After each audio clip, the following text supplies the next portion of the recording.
Test 1 mic. Test 2. Test 1.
It's my pleasure and honor to introduce Professor Simpson. Professor Simpson is a multi-certified professor, very well known and very eminent professors. He's a professor of obs-and-gynae, medical genetics, and medical scientist, leader in different, and he was head of different societies, including the BGD, International Society of BGD, and American College of Medical Genetics, American Federation for Reproductive Genetics. It's our pleasure to have Professor Simpson, and he will give us a talk about the pan-ethnic genetic screening is increasing pre-implantation genetic testing for childhood and adult onset disorders. Please, Professor Simpson. Thank you very much, Assad. It's a pleasure to be here. This has been a great meeting for those of you who really organized it and chose which speakers to put in what category. It's a pleasure. I've certainly enjoyed this a lot. So the title says everything. Pan-ethnic genetic screening is increasing IVF and pre-implantation genetic testing, not only for childhood disorders, but for adult onset disorders. Excuse me. So this, in essence, means there are a lot of people that need our help that have not looked in that direction in the past and will be looking in the future. So this work is done in collaboration with Svetlana Rashitsky, who is the CEO and president of Reproductive Genetic Innovation. I am the clinical MD director of that particular group. Now, everybody knows that for many, many years, we have screened for couples who are at risk for having a child with an autosomal recessive disorder with sickle cell anemia, Tay-Sachs disease, and beta thalassemia. This has been going on since the 1970s. And you might say, why did it take so long to change? And the answer is that we were unable to tell the difference between a carrier, heterozygote, and someone who was homozygously normal. And absent that, and since all the tests were protein-based, that's all we could do because it was simply going to be inefficient otherwise. The only exception to that came toward the end of the last century, the 1990s, when at least some sequencing for certain portions of certain genes could be done. And this is a group in the Ashkenazi population. You look at the detection rate, and the detection rate was achieved on the basis of the fact that all you needed to do was look for 2 or 3 different mutations because the population was consanguineous, and this accounted for almost all of the affected individuals. So if you can look at the numbers, 95 to 99%. So it's not essentially 100% for sickle cell anemia as what you would get, but it's a whole lot different from anything else. For example, cystic fibrosis are now over 1,000 different genes. So this approach would have been impossible to give the sensitivity we have right now. So what was the problem with ethnicity-based screening, and why did we move toward a pan-ethnic in which it really did not matter if the husband and wife were of different ethnic groups? Didn't matter, we could still do it. So part of the issue is that the American College of OBGYN pointed out that only about 20% of couples that they recommended for screening actually were screened. So it wasn't very efficient. And one reason is that the self-reported ethnicities were often incorrect, and so that messed it up. And finally, the bottom line was that fewer of the 21,000 protein-coding genes, that's the exomes that we would screen for, were screened. So we had to do something else. So there were advances around the year 2000 in the human genome sequencing. That was the first official report, even though I've mentioned previously that that's only about 80% efficient. and at least gave us a start, and we could sequence the entire genome if we had practical matters. So it was initially applied, as I've already said, to the Ashkenazi population, but there are only a limited number of mutations there. But now it became possible to screen for many more disorders and pay no attention to the ethnicity. So if one member of a couple was from South India and the other from the west coast of California, it didn't matter. We could still screen that, because once you have sequenced the genome, it doesn't really matter what the ethnicity is. You can find this. So it was robust and it was cost effective. Let me illustrate the first points and why we changed from this. American College of Medical Genetics, of which I have been a past president, decided to start this in 2001 with a cystic fibrosis screening program. They based this upon 23 mutations that were the most common, and there were mutations in different ethnic groups. So let me show you. I'm not sure that we have a pointer here, but anyway, to the left of these two bars is the population that is of Northern European descent. I would qualify for that. And the next bar over there that's going up is for the Ashkenazi population. So most of us know that for the Northern European Caucasian population, delta F508, deletion of phenylalanine at position 508, accounted for 75% of the cases. So you can see that going up to that level. You said, what happens in the Ashkenazi population? Well, that same bar only gets to about 25%.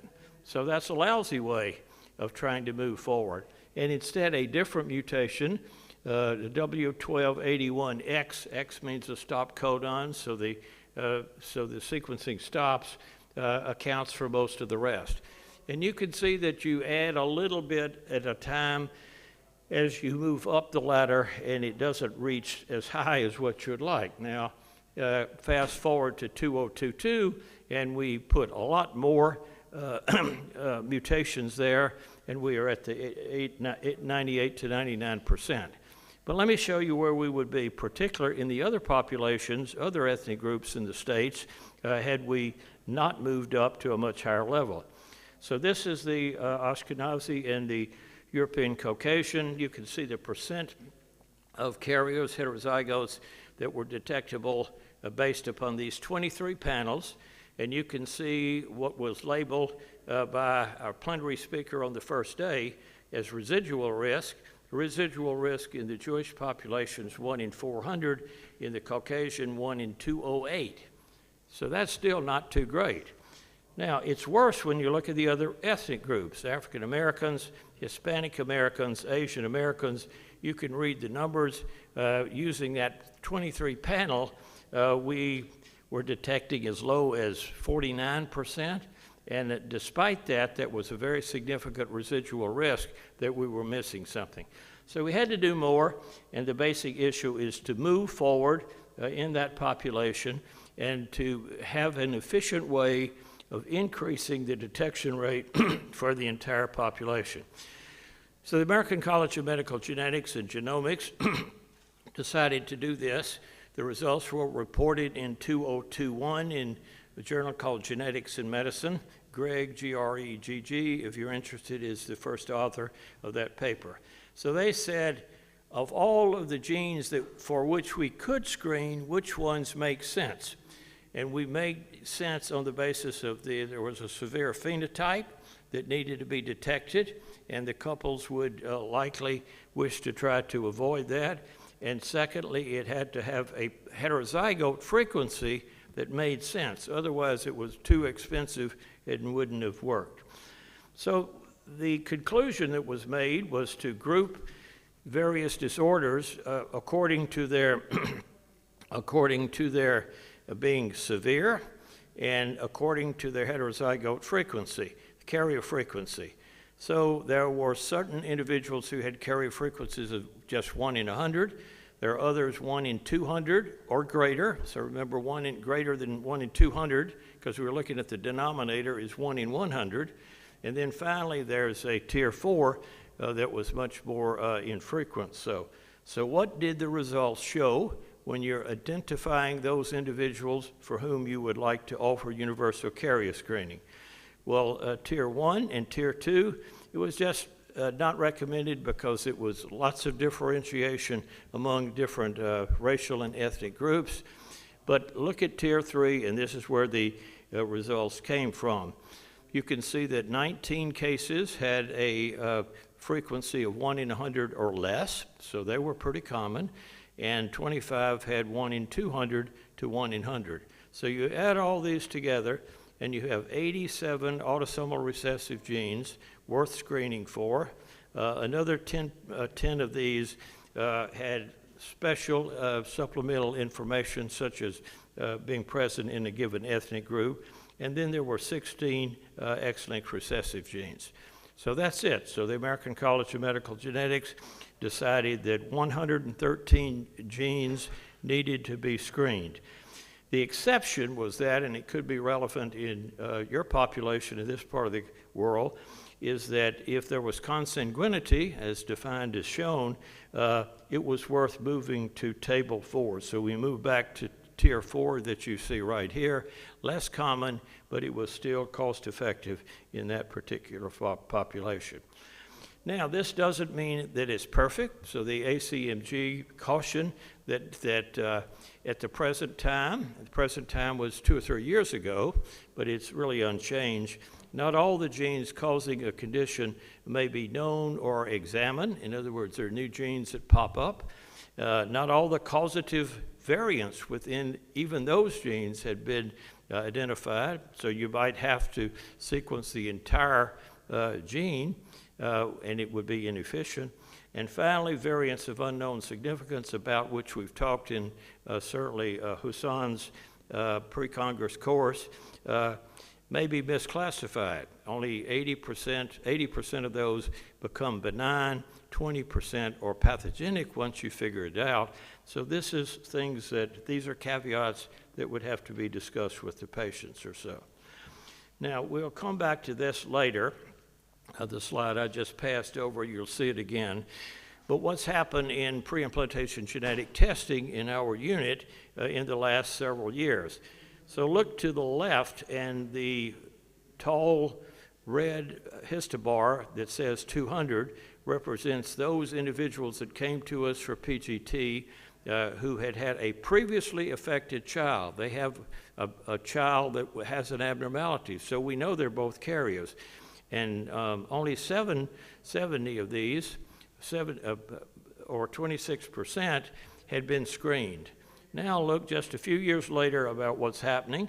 There are still more couples that present for PGD who have had an affected child, 320, but the blues are creeping up here, and so they're now 41%. When we remake this next year, it's probably going to be about 50 to 55%. So the number of ascertainments and the number of cases that we're going to be doing is going to increasingly reflect screening and not waiting for someone to have an affected child. And of course, that's what we'd like to do. We'd like to give them. So the bottom line then is that expanded carrier screening, which is a current moniker that's used, as opposed to pan-ethnic screening, but it's the same thing. They also gave us a surprise in terms of identifying adults that were at increased risk. So usually we screen to indicate couples, both of whom are heterozygous for the same mutation, and they are at 1 in 4 risk of having a homozygously affected fetus. Turns out, however, that sometimes the couple is not shown to be at increased risk, but the mother or the father could have a mutation in single-dose form that's just as bad. And the frequently best example of that is in Fanconi's anemia, which everybody screens for. It's definitely worth a difficult childhood disorder. But in that, if you find the mother is a carrier for Fanconi's anemia, turns out that, and the father doesn't, the child is not going to be affected, but the mother is at risk for cancer. So that causes a cancer susceptibility gene. So we've added something to that, and that's another example of where we're going to have to get in the game and offer the couples options or so. So I'd like to spend the time I have available to focus upon this set, not the childhood disorders, which are straightforward really, even though there are many, many different childhood disorders. But by and large, we as obstetrician gynecologists are not going to be expected to enumerate any of those.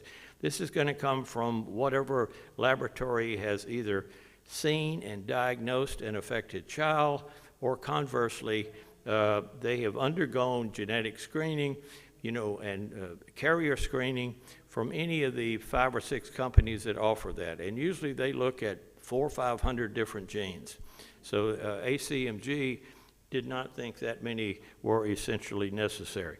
So let's talk about cardiac susceptibility, which is one of my favorite topics these days because I think it's what we in IVF are going to need to do, and a little bit of time on cardiac and neurodegenerative. Bottom line from each of these is these are autosomal dominant disorders.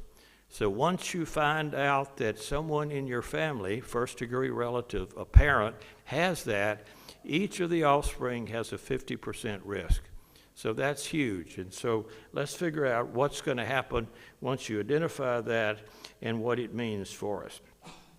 So cancer susceptibility genes, the key word is susceptibility. These individuals are born with a germline mutation. Every cell in the body has in this case, a cancer susceptibility gene for BRCA1 and 2. That accounts for about half of the heritable forms of breast cancer, incidentally. So, so that means, what does that mean? Does that mean you're going to get cancer? Not necessarily, because you have to have what's called a second mutation, a second hit, sometime in life. And if you have that, you are going to develop cancer. It's not necessarily going to be restricted to a single organ, as we have been taught historically and have practiced medicine to that extent. It could be everywhere. Why?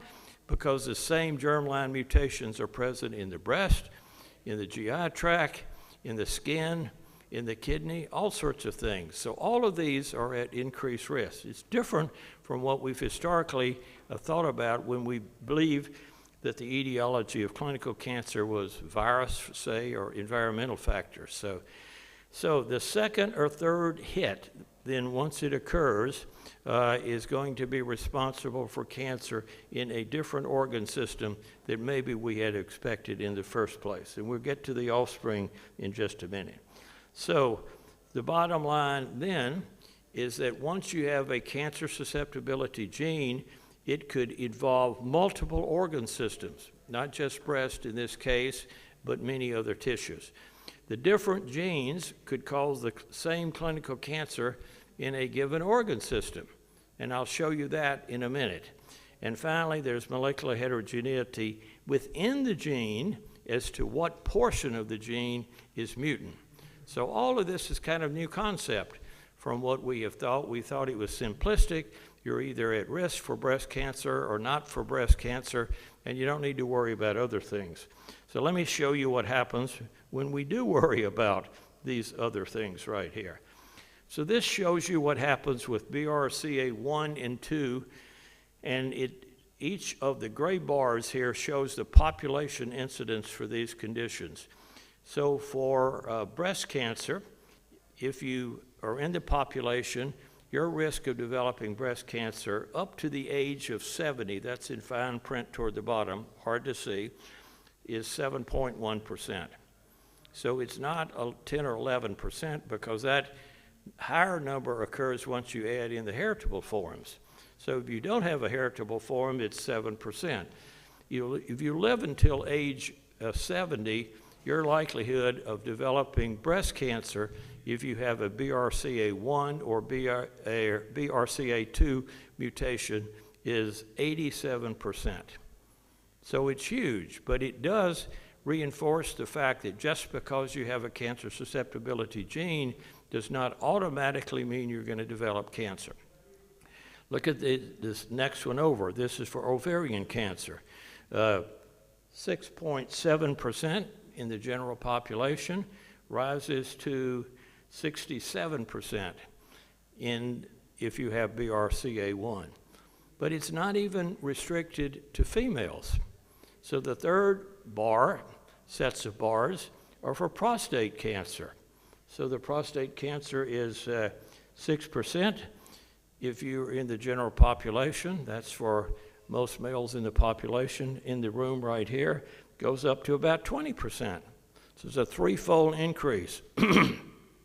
And the final thing is pancreatic cancer, which would scare me the worst of all, of course. Very low likelihood, 1% or so, but it goes up sevenfold if you've got BRCA1. So the spectrum of what cancer susceptibility genes can generate for the general population was unexpected once we figured out that what was the story right there. So I've also told you that there are multiple genes that could cause cancer in a given organ system. So here's an illustration right here. So let's look to the left and ask the question, what's the most common cancer susceptibility genes that produce breast cancer? Well, we see up at the top BRCA1 and CA2, and then you go around the clock and there's, as I recall, 9 different genes. These are just the 9 most common genes that cause breast cancer and are not BRCA1 and 2. And if some of these, you haven't heard of, others you may have heard of, it doesn't really matter. If you really want to get a complete list, Amory Genetics is one of a number of vendors in America, and they can give you the full list of all genes that have been sequenced and associated with that, and the answer is 91. So we have to have some common sense. We don't want to test for 91 different genes every time we think a patient is at risk. But the gene panels will pick out and are offered right now. You can go on Google and find it for at least these genes. Now let's flip it around the other way. Let's take, for example, at 7:30 on the clock, TP53, and let's say what organ systems occur in this cancer susceptibility genes if there is a second hit. Remember, if there's not a second hit, we're not worried about it. And you find a lot of surprises. You find melanoma, you find uterine anomalies in this case, you have colorectal cancer. So in other words, this is a sword of Damocles over a lot of different organ systems that are involved in terms of doing. So it's possible that we can come up with screening programs. And what I would like and what I would envision is to take individuals of adult age, select with the help of the Ministry of Health, those individuals, not just those individuals, but when those individuals should be screened, and also for what. And this is a cost-effective method, but on the other hand, it's pretty clear we don't need to screen for 91 different disorders, but if you screen for these and you have cancer susceptibility gene, you would encourage many people to have their offspring earlier in life. So if necessary, the treatment could remove the organ that is going to develop cancer. I mean, breast cancer, 87% is a pretty high risk or so. So this shows you the National Institutes of Health, and this is an NCI list of heritable disorders. These are the ones that we have done in reproductive genetic innovation in 25,000 cycles at the time this particular slide was made. Those in white are really mostly child head disorders, and I don't think people in this room need to worry about it too much. But the ones of red are our disorders, ataxia, telangiectasia. I've mentioned that. Familial adenomatosis polyposis, which is an autosomal dominant, things like that. And on the other side, neurofibromatosis, and type 1 and 2, and of course, Lee-Fraumeni syndrome, as well as BRCA1 right here. So these are disorders that I would submit to you are not going to be involved with pediatricians, even pediatric geneticists. They are ours to help with the management. And so the question is, what is the management and what should it be? And this is increasing. So these are our own data for reproductive genetic innovation. This group, long before I got involved with them, were the first in the world to make a diagnosis of adult onset cancer. It was leishmaniasis in this particular case. Lots of criticism were levied at this group, but they persevered. So you can look along the ordinate and you can see for quite a long time there were relatively fewer cases, 30, 35, for example, in that particular case. And look at what's happened in the last 5 years. They've moved up, continuing to move up, and we will cross the 200 mark for the number of cases we are doing for this purpose for cancer PGT in this year. And it's going straight up, and I'll explain to you why I think it is. So let's say we have a patient, age 55, age 60. She's past her period of reproductive fitness. She has several children. She's learned, for one reason or the other, that she has a cancer susceptibility gene. Reproduction is not an issue. She's already had her children. Survival is the issue, and surveillance that exists in that particular situation. So you ask the question then, like any autosomal dominant disorder, Marfan syndrome, polycystic kidney, any of these things, what's the risk to the offspring of that individual? Well, the answer is that each child has a 50% risk. That's genetics 101. So that's what we're dealing with. So if you have 3 kids, you know, one in 2 for each of the 3 individuals. That means, if you just extrapolate it a little better, that there's a quantitative risk of 1 in 4, 25%, for each grandchild. And in the case of BRCA 1 in 2, it means that both prostate and pancreatic cancer are fitting into that picture. So there's risk. So what happens if you are the son or daughter of a mother who has breast cancer and you've learned that she has BRCA1 or BRCA2? What are you going to do? Well, you could just say, we'll have a natural conception and we'll see what happens, or you'll think ahead. So number one, after natural conception, as all of us know, because it's standard genetics for many, many conditions, you've got a 50% likelihood of having the condition. That's it. And if you do, you might wish to undergo chorionic villus sampling or something else, or even non-invasive screening. We could easily come up with something like that. But it's going to require a natural conception. Once the natural conception occurs, there's going to be a 50% risk for the need for clinical termination or at least discussion. What's the alternative? The alternative is what we do here. You undergo a IVF cycle, whether you are fertile or not, doesn't matter. Because the whole point is that you have a cohort of embryos that can be tested for presence or absence of a mutation, just like presence or absence of a chromosomal abnormality, and you select the embryo.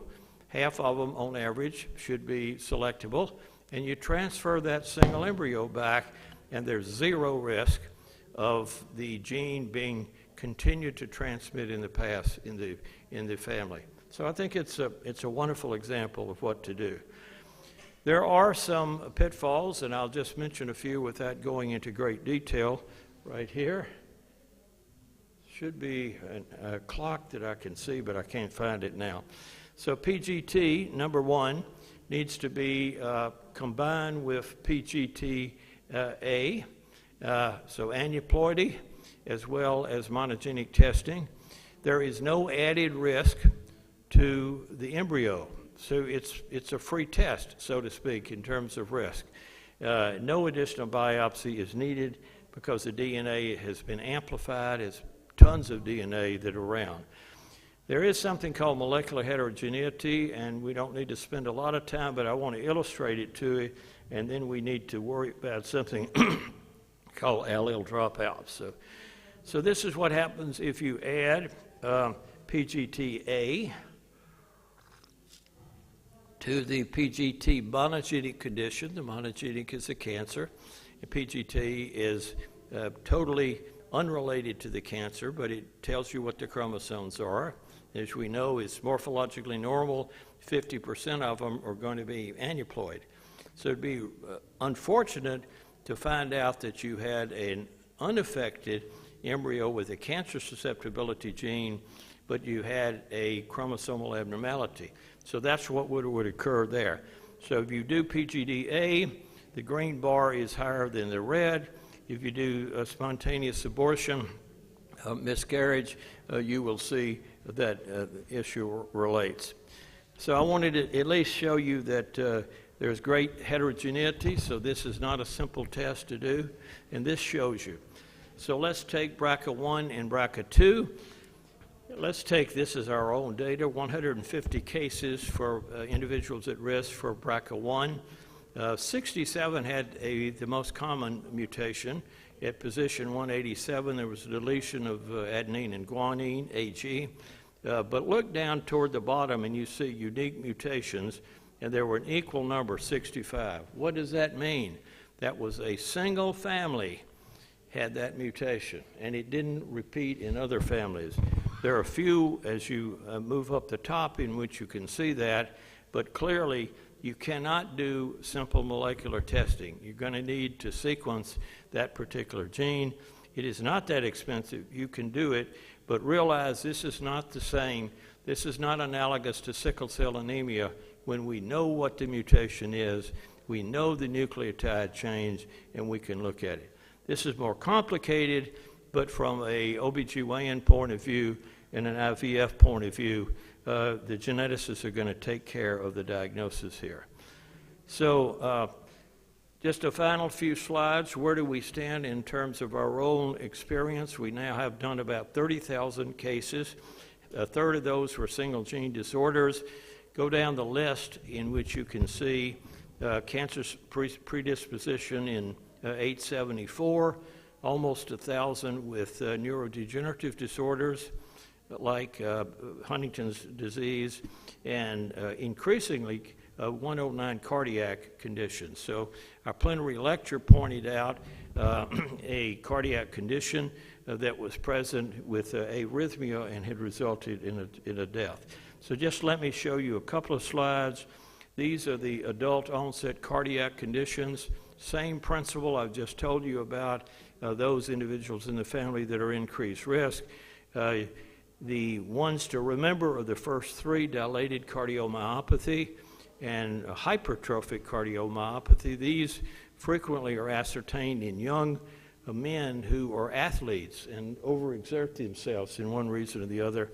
And I think that our plenary speaker was probably referring to long QT syndrome for the arrhythmia that was there. All of these are autosomal dominant.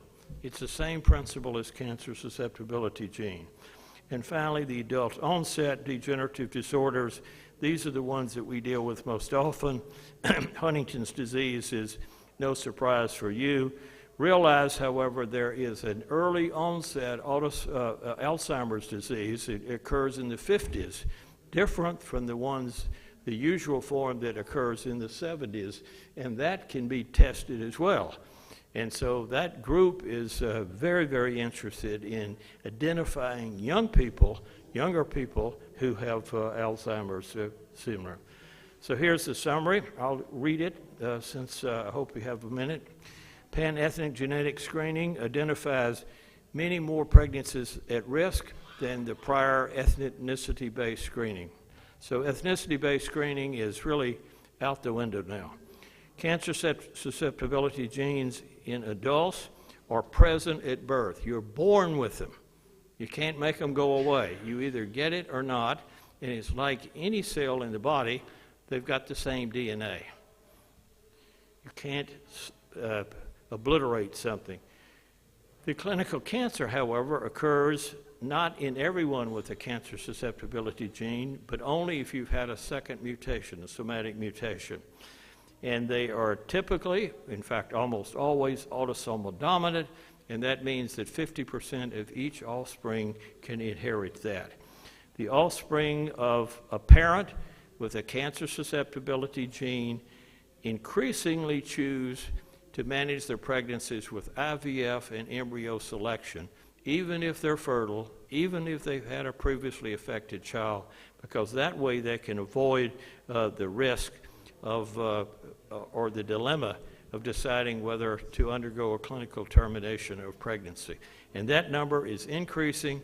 It's going to fall in the IVF community to work with the oncologist and be able to move that forward. Simple genetics and ascertainment's the problem.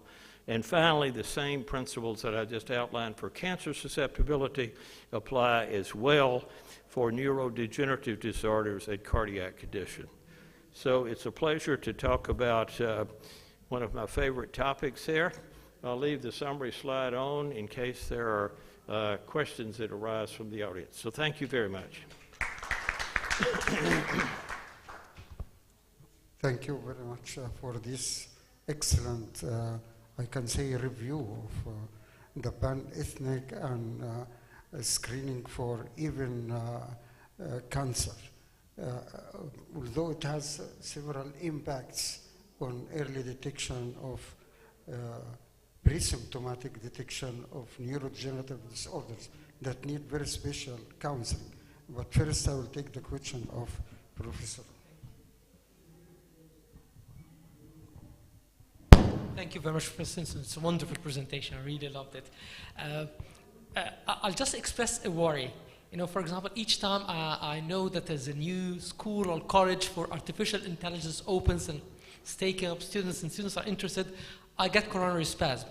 Because, well, each and every movie has spoken about artificial intelligence as the apocalyptic end of the world. And it seems that AI could very possibly end this way. Now, it's very clear that the science of genetics is running so quick. It's really overrunning each and every other branch of science. And it's unlike, for example, the uptake of PGT. I mean, the slide that they've shown that between 1999 until now, about 200 cases only took this test for susceptibility of cancer. And we keep knowing more and more. And the way out is still not yet clear. I mean, some diseases, some cancers we can screen for. Some cancers we can remove a breast before it happens. Others don't, like pancreas, prostate, you name it. So the more we know about this, the more we're removing the blessing of not knowing from people. So we tell them, yes, you are susceptible for cancer, but you cannot screen it. You cannot remove the organ that could develop cancer. So shall we slow a bit until the uptake of PGT catches up a bit? Because this is practically the only way to really prevent it. What do you think? Well, you make a couple of points. The first is that it's an impossible number of disorders. I mean, we have screened for 704 monogenic conditions. Most of those have been couples. I showed you the slide. A little more than 50% had a previously affected child. And I am the clinical director. I sign off the cases from a physician point of view, because I'm also a certified geneticist as well as OBGYN. I can tell you half of them I haven't heard of. You know, it's that many, and it's going to get worse because there's 21,000 protein coding genes, and we only know about 1/3 of them. So that's going to get worse. Does that matter to the person running an IVF unit? No, it doesn't, because all you really need to know is the heritability. It's either going to be X-linked recessive or it's going to be autosomal recessive. So that's fairly simple. Is it going to be like cystic fibrosis, or is it going to be like hemophilia? So I think our medical students and alert physicians are getting onto that. The second is, once you found that they are at increased risk, what do you do? Well, fortunately, I do know that you have some excellent PGT laboratories here in Cairo and elsewhere. But some people don't have it elsewhere in the world. But it's very easy to work with people in Europe, to work with us in Chicago. Simply take a biopsy, put it, keep it aside, of course, put it on an ice pack, send it by DHL to America or to London or anywhere you want, and it arrives safely. It is not complicated. So you can discuss with the laboratory that's receiving it, number one, it looks like this is something that needs to be done, or I don't even know whether it should be done. You don't have to make a genetic diagnosis, but we've got counselors on the other end, you've got me on the other end, and we can talk, and we can say, yes, it needs to be done. If you have someone locally who's familiar with this, go for it, if it's cystic fibrosis or something like that. Some conditions will be so rare that we will not have done it before. In that particular case, you're trying to figure out exactly the mutation, what the setup is. I won't go into the details, and that's a referral pattern, that we would do. So imagine that's the same referring pattern that we would have if we develop with a patient with very severe ovarian cancer. Sometimes we might try to do something if it's restricted, if it's a cyst or so, and sometimes it's beyond most of the training that we've had. So you treat it the same way. Some of them you can do, and you can do it just as well as anybody can do it, and others it's either not worth the effort or you don't have the time to do the homework to figure out what's got done. So I just don't think, if we think through and you get away, I'm scared of the word genetics, and I don't know what to do. Genetics is not always scary. It's different. It's different.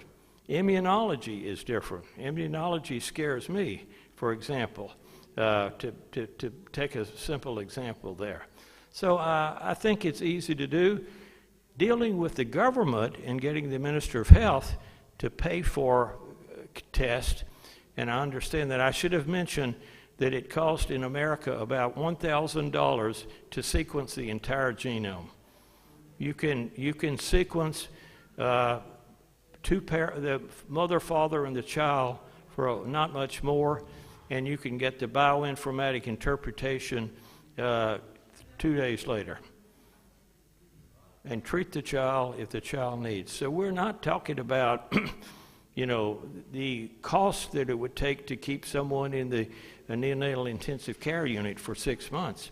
It's cheaper, it's cost effective, and so we have to figure out in your population which disorders fit into that category, and it's an easy sale once you have the right person in front of you. Does that help? Okay. Thank you very much.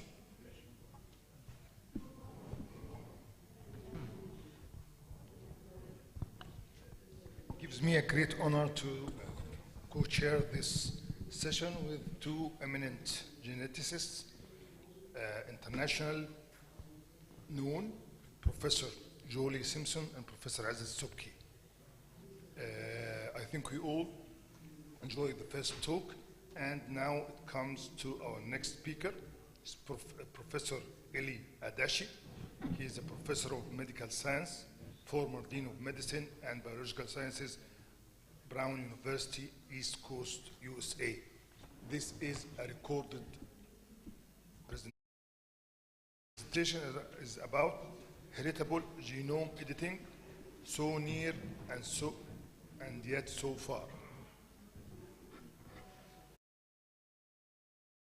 Joshua Lederberg, one of the finest minds to grace this nation, and a Nobel Prize awardee for the discovery of bacterial conjugation, wrote in Man and His Future, "We might anticipate the in vitro culture of germ cells and the direct control of nucleotide sequences in human chromosomes, coupled with recognition, selection, and integration of the desired genes.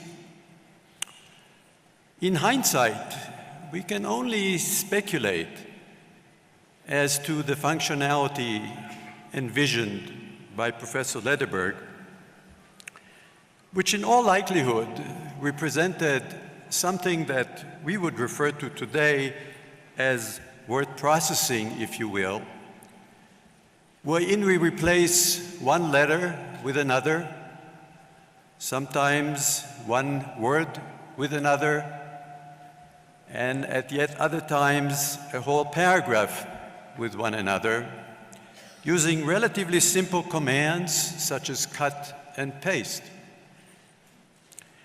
Transmuted to the genome editing arena, the construct envisioned by Professor Lederberg almost certainly would have permitted the substitution of one base for another, perhaps one gene or parts of a gene with another, using again relatively simple commands such as delete, which would give rise to a knockout, or delete and insert, which would give rise to a knock-in.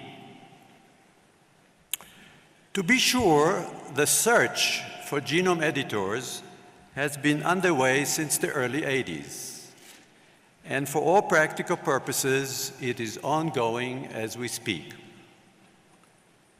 Leading that pack were the meganucleases, which before too long gave rise to zinc finger nucleases, which in turn were substituted by the so-called TALENs, or transcription activator-like effector nucleases, and of course more recently have given way to CRISPR-Cas9 and its congeners. What sets CRISPR-Cas9 endonuclease apart from its predecessors is its supreme targetability, fidelity, malleability, and versatility. It was only 2012 when CRISPR-Cas9 was revealed to be a bacterial genome editing system concerned with antiviral immunity by Professors Doudna and Charpentier from UC Berkeley and Umeå University, respectively, as well as by Professor Siksnis from Vilnius University. It was only a year later that CRISPR-Cas9 was repurposed so as to serve as a eukaryotic genome editing system by Professor Doudna yet again, but also by Professor Kim from Seoul National University and by Professors Zhang and Church from MIT and Harvard University, respectively. And so was born the CRISPR-Cas9 revolution, which all but exploded onto the scene, with the number of peer-reviewed publications predicted for 2018 exceeding 4,000 in all. By December of 2015, Science magazine designated CRISPR-Cas9 its breakthrough of the year, which meant that Nobel Prize awards to a yet-to-be-determined contingent of scientists was just a matter of time. So what is CRISPR-Cas9? To answer this question, I would like to play for you a very brief videotape which seeks to do justice to this very question. Since being discovered in a bacterial immune system, CRISPR-Cas9 has been adapted into a powerful tool for genomic research. There are two components to the system: a DNA cutting protein called Cas9 and an RNA molecule known as the guide RNA. Bound together, they form a complex that can identify and cut specific sections of DNA. First, Cas9 has to locate and bind to a common sequence in the genome called a PAM. Once the PAM is bound, the guide RNA unwinds part of the double helix. the RNA strand is designed to match and bind a particular sequence in the DNA. Once it's found the correct sequence, Cas9 can cut the DNA. Its two nuclease domains each make a nick, leading to a double-strand break. The double-strand break just mentioned, or DSB for short, is at the heart of what we call DSB-dependent editing, which is the sole means we currently have to repair multi-base mutations, for example, in the human embryo, using homology-directed repair, or HDR for short, which in somatic cells would rely on the exogenously provided DNA template, but in zygotes may well rely on the endogenous wild-type allele should such exist.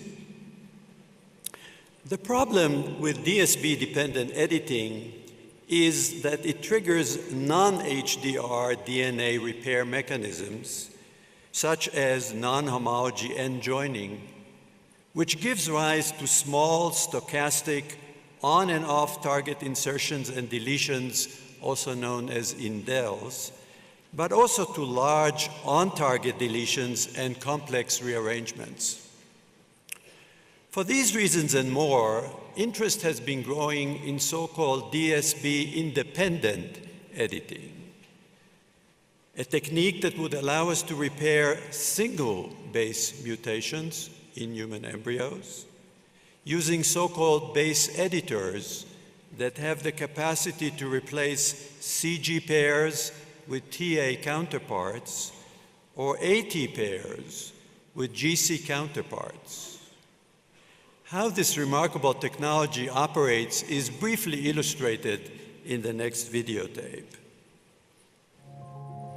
But making double-strand breaks isn't all CRISPR can do.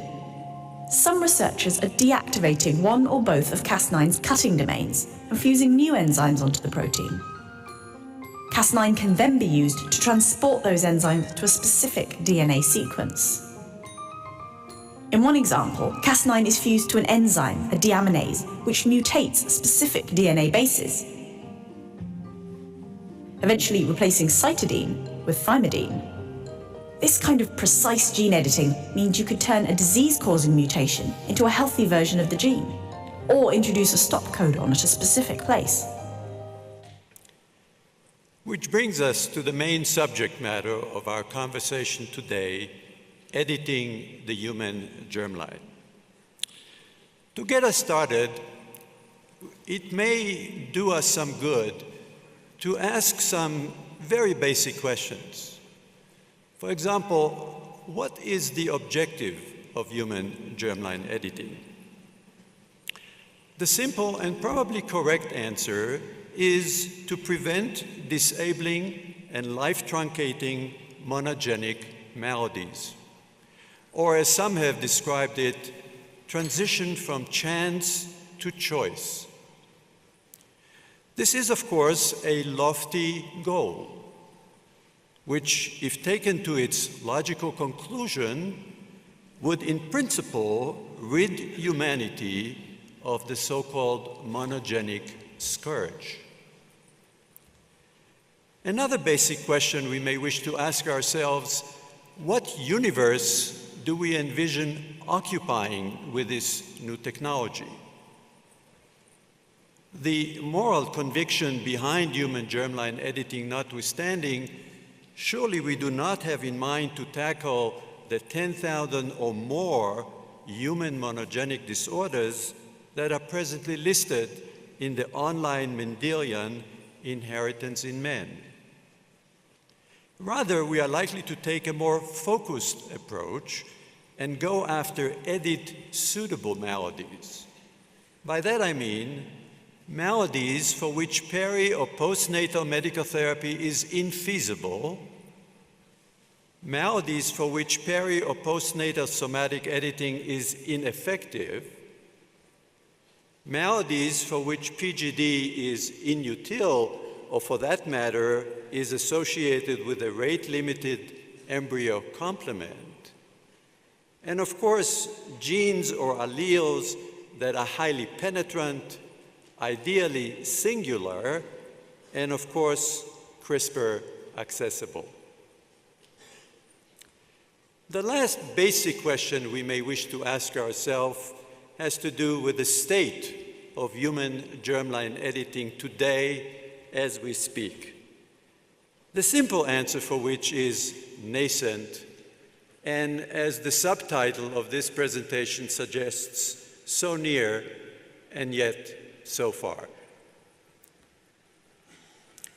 It was April 18, 2015, on the pages of Protein and Cell, that Professor Huang and his colleagues from Sun Yat-sen University reported the very first attempt to edit the human embryo, in this case using tripronuclear zygotes. In their work, Professor Huang and his associates focused on the wild-type beta-globin gene, being able to document low editing efficiency, minimal editing specificity, and limited editing uniformity, which is to say, the absence of mosaicism.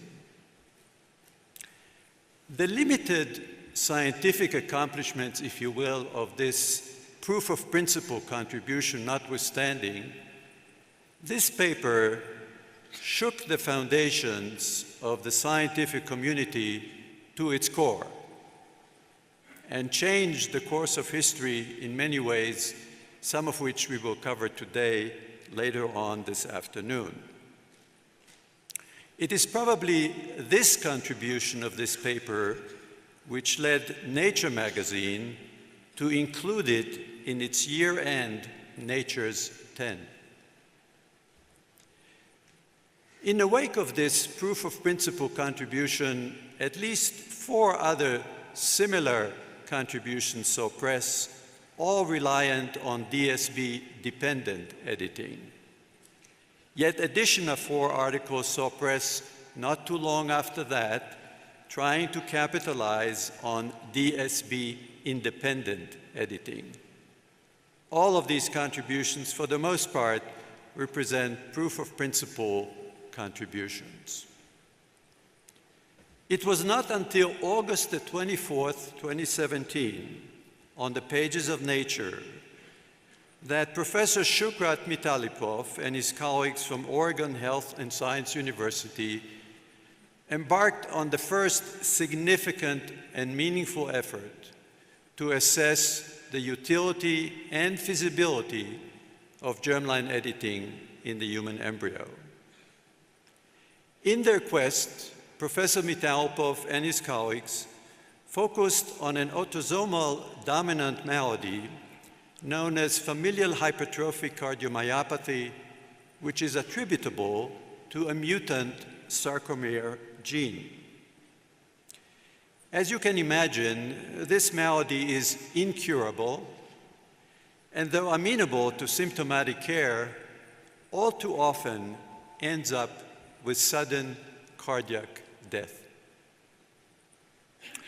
To explore the feasibility of correcting this gene mutation, Professor Mitalipov and his colleagues carried out 2 distinct sets of experiments. In the first, intact M2 oocytes were fertilized with mutant sperm, edited 18 hours later, and the results analyzed in the day 3 cleavage stage embryo. In the second series of experiments, intact M2 oocytes were both ICSI-fertilized and edited at the time of fertilization, and the results analyzed in the day 3 cleavage stage embryo. As shown, editing of zygotes 18 hours post-fertilization increased the representation of wild-type homozygosity to 67%, accompanied by a mosaicism rate of 24%. However, when editing of zygotes was carried out at the time of fertilization, the relative representation of wild-type homozygosity now increased to 72%, and the mosaicism rate substantially decreased to 2.4%. On-target indels were noted and documented in both circumstances. Taken together, these observations clearly suggest that zygotic editing at fertilization enhances editing efficiency and uniformity, if not specificity, but that further optimization will clearly be required if clinical application is to be entertained. Which brings us to an all-important fork in the proverbial road to mutation-free embryo transfers. One road could lead to selection via PGD in the day 3 cleavage stage embryo. The second road could lead to zygotic editing at the fertilization stage. These two technologies could not be more different from one another. Selection via PGD is, of course, entirely diagnostic in nature and is well beyond editing, which is to say, we do not at present have a technology that allows us to edit the multicellular human embryo. Zygotic editing, on the other hand, is of course entirely restorative in nature and is all about editing. Neither technology is without its relative shortcomings. PGD, for example, was recently shown to display a significant retrieval to transfer fall-off when screening for dominant or recessive disorders. In the case of dominant disorders, 30% of retrievals did not culminate in transfers. In the case of recessive disorders, 20% of retrievals never ended up in transfers. This phenomenon is taken to a level of absurdity when one tries to identify savior siblings, wherein the fall-off from retrieval to transfer is an atrocious 90% or higher, in this case, in all likelihood, due to advanced maternal age. These findings suggest that selection via PGD, though broadly applicable, is certainly ill-suited for circumstances characterized by rate-limiting complements of embryos, and in rare parental constellations wherein we are all but assured that all the resultant embryos will be universally affected. Zygotic editing, on the other hand, may be uniquely suited for circumstances wherein we face rate-limiting complements of embryos.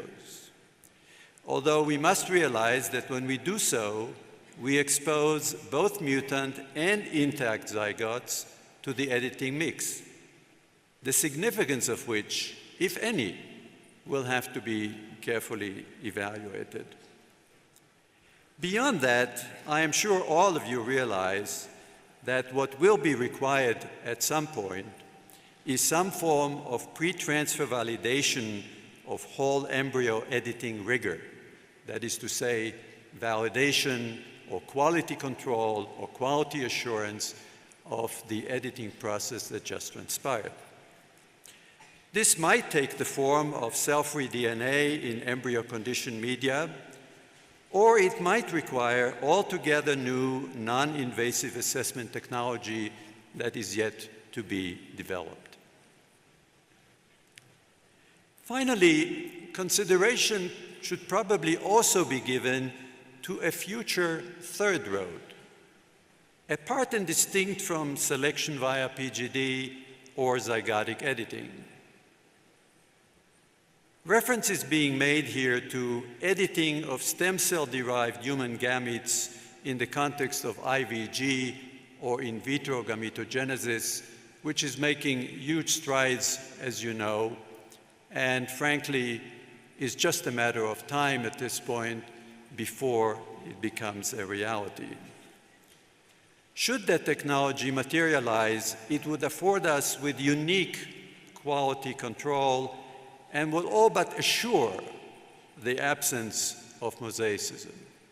That would be an ideal combination at some point down the line. These technical challenges notwithstanding, we must not lose sight of several other challenges that clearly will have to be negotiated before this technology ultimately arrives in the clinic. These challenges are statutory in nature, regulatory in nature, ethical in kind, religious in some cases, and societal in the sense of deep societal unease and disquietude, not just with respect to human germline editing, but frankly, to any new scientific breakthrough.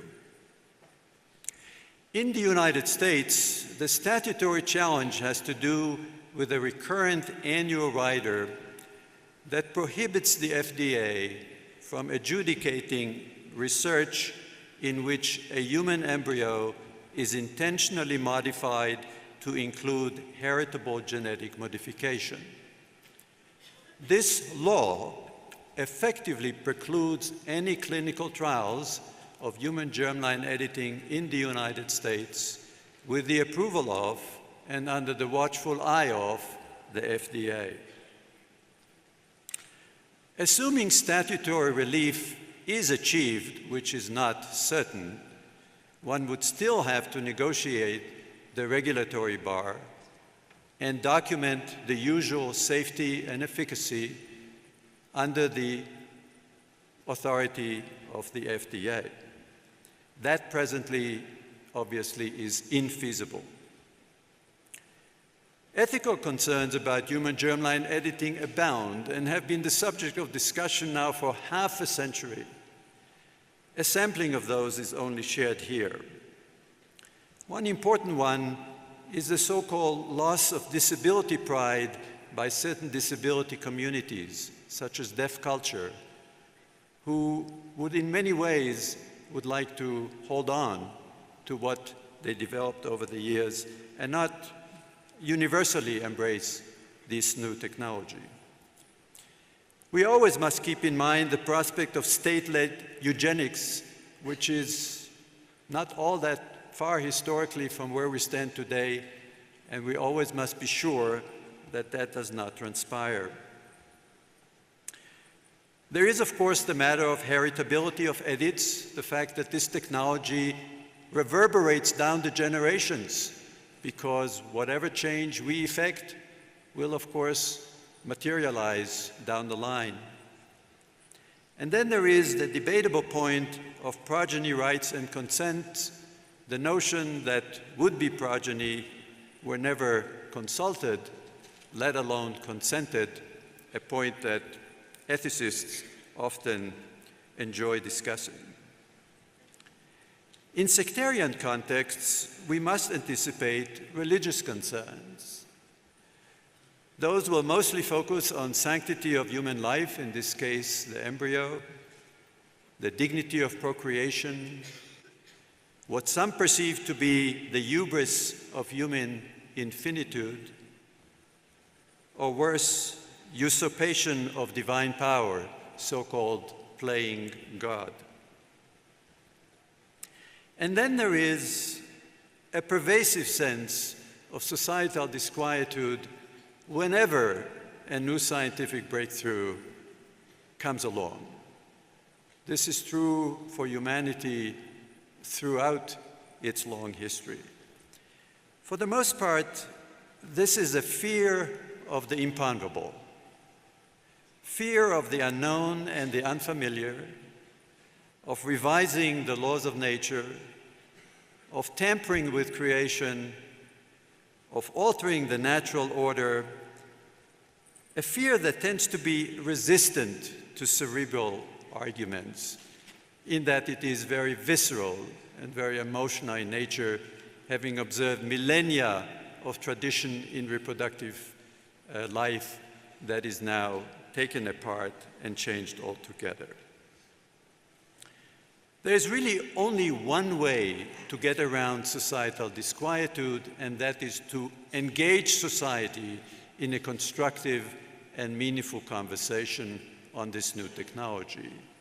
This is what every real democracy must do. As the National Academy of Medicine framed this a year ago, this will take the form of participatory public engagement. And as the Nuffield Council on Bioethics from the UK framed it, this will entail broad and inclusive societal debate. This is not something we do well in the United States. We haven't done this well before. We've always relied on experts.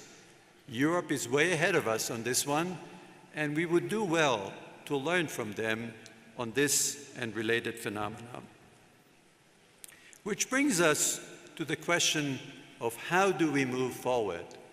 How do we get to the point where the positive and constructive aspects of human germline editing actually can materialize? Fortunately, as I alluded to earlier, humanity has a long experience with scientific breakthroughs and the sequence that humanity goes through when such occurs. There is a certain predictable series of developments that follow the appearance of a breakthrough in a leading journal. This was first systematically tackled by Dr. Kuhn, who wrote this up in 1962 in his book, The Structure of Scientific Revolutions. While there are many lessons to be taken from that particular contribution, perhaps the most important one was his defining of the universal ingredients of accidents, which is to say, the minimum requirements that would have to be met for society to accept, possibly embrace, a new technology. And while there are many ingredients of accidents, I will mention two. Time is perhaps the most important one. Recall that IVF, now 40 years old, had to encounter monumental difficulties long before Louise Brown was born and long after that. That was true of almost every scientific breakthrough, especially in the reproductive arena. It takes time. And when I say time, I think generational time. It may not be our generation that ends up accepting and/or embracing human germline editing. It might be our children or grandchildren who, in fact, see this as perfectly normal, quite routine, and nothing special. In fact, when you ask your grandchild about human germline editing and he or she returns your question with a blank stare, you know that you have arrived. They don't know what you're talking about. What's so special about this? It wouldn't hurt to have some form of stupendous success along the way. Let's just say complete elimination of the Huntington gene from the human gene pool. Who could argue with that? Opposition would melt overnight. The technology would be embraced wholeheartedly in no time. Of course, this may not happen or will not happen, but that is a cure to any objection to novel scientific technology. Ultimately, of course, this all translates to a cultural change that occurs over time. And while I did say that cultural change for the most part is time-dependent and could be generational, I'd like to share with you some example of a quicker cultural change best manifested by the evolution of Professor Doudna herself, the mother of CRISPR-Cas9, if there ever was one, who proceeded from a relatively conservative view vis-à-vis germline editing to a more accepting and permissive outlook. These are her views as expressed last year in the Aspen Festival of Ideas. Here's what she had to say. I mean, this was a surprise to me, actually, but I found my own attitudes about editing the germline changing over time because, you know, for many reasons. I guess I started thinking about the fact that, you know, after all, we pick our partners and we have kids, so that some level we're affecting our kids just by our choice of partner. And yet I was getting contacted, and this happens now routinely, by patients, families, parents who reach out and say, I have this disease in my family. A lot of them send pictures of their children, very beautiful children, and they're facing a devastating disease. And that hits you very, very deeply. And you start to ask, well, if this technology were available in a way that prevented that kind of suffering, why would we not want to use it? Mr. President, ladies and gentlemen, thank you very much for staying the course. I think you all recognize that we are all very privileged to live in a time when a technology such as germline editing is struggling to make it to the fore, alongside some other very exciting developments in reproductive medicine you all know about. But with privilege also comes an awesome responsibility to do it right. And while there are many ways to do it right, I'd like to conclude with the articulation of, yet again, the Nuffield Council of Bioethics from the United Kingdom, which said the following: whatever we do, it must be consistent with the welfare of a person who may be born. Also, whatever we do, we must uphold the principles of social justice and solidarity. Thank you very much.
I need a pronunciation assistance here of editing of Abdulaziz. Okay. That's close enough for me, for an American. So, university and hospital in Jeddah, and his topic is again related to what Professor Zicius do, gene editing, and its potential application in reproductive medicine. Hassan? Thank you very much. Bismillah ar-Rahman ar-Rahim. Thank you very much, Mr. Chairman, ladies and gentlemen.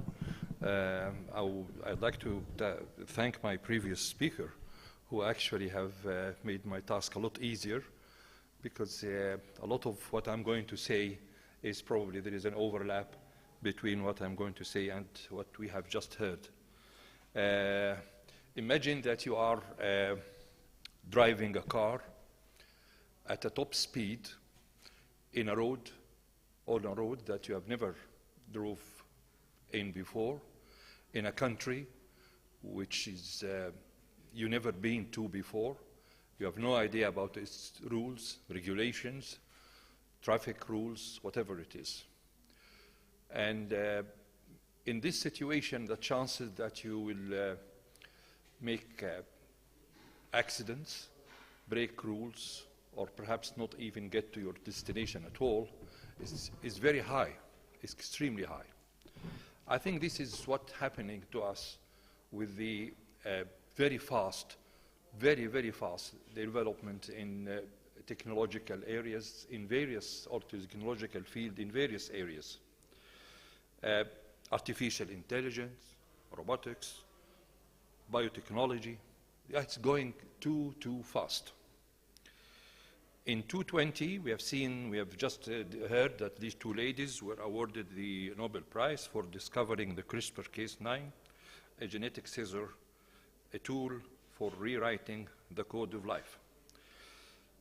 We already heard what is genome editing, what is CRISPR, etc., and how it's discovered, but I will go quickly through these points maybe again, but perhaps in a little bit different way. I will focus a little bit at the end about the ethical consideration. Of course, genome editing is deliberate alteration of the selected DNA sequence in a living cell, and either deleting whatever this sequence you want to delete with or without replacing it with a different sequence from the same species or a different species. To do that, you have to go through 3 or 4 steps. The first step, you want to define the target, the DNA sequence target you want to edit. Of course, in the genome, which is in the human being, it's more than 3 billion nucleotides. It's very difficult to read it, or to define it, except you need to have a guide. So the second thing, you have to have a guide, a tracer that will lead you to this target. And then an enzyme, which cut or the area or change the target you want. And then at the end, the 4th step, either you replaces this deleted sequence with normal one, or what you think is normal, from the same or different species. This is exactly the anatomy of the CRISPR, what the CRISPR mean. Here we have the target. So this is the DNA chain. This is the target we want to change. And this is the tracer. It's an RN sequence which match with the target that you want to change. And the enzyme, which is the Cas9, the enzyme itself, once you reach here, it will cut it. Now, how it works in the lab? In the lab, the scientists will make the RNA sequence that match the target they want. This is the target, for instance, and this is the sequence that he wants to play with, or to change, or to edit. Then the tracer will simply, once you put it in the, inject it in the cell, it will find the target site, and the case protein will cut the area it's required. Once the CRISPR Cas19 cut the specific DNA that has been targeted, other techniques may be used to add or to modify the DNA. You can insert another one or so on. How it was discovered? It was very early, in the early 90s. This man discovered that bacterial DNA, this is the chain of bacterial DNA, have a cluster formed of a sequence of DNA and padded on both sides with a repeat palindromic repeats. Palindromic means you can read it from right, left, and right to left, left to right. So all in all, the CRISPR is abbreviation, clustered, regularity, interspaced, short, palindromic repeats. This is the abbreviation of CRISPR. Now, it was later on discovered by this lady, Emmanuel, that this CRISPR thing in the bacteria is actually part of the immune system of the bacteria. The bacteria protect itself against viral infection.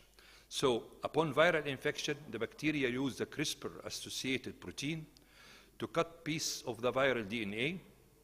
This is being stored in the bacterial DNA. By storing it, the bacteria remember this virus. So once the virus goes in or attack the bacteria again, it will can defend itself because already in its memory this segment is present from the virus. This is the same picture. Now, Emmanuel, which is a French scientist, with the American lady, Jennifer. They were able also to recreate the bacterial genetic scissor in a test tube, and then reprogrammed the genetic scissor so that they could be controlled to cut any DNA molecule at a predetermined site. Again, I will show you this movie because it explains the whole thing in a very simple and nice way, I think.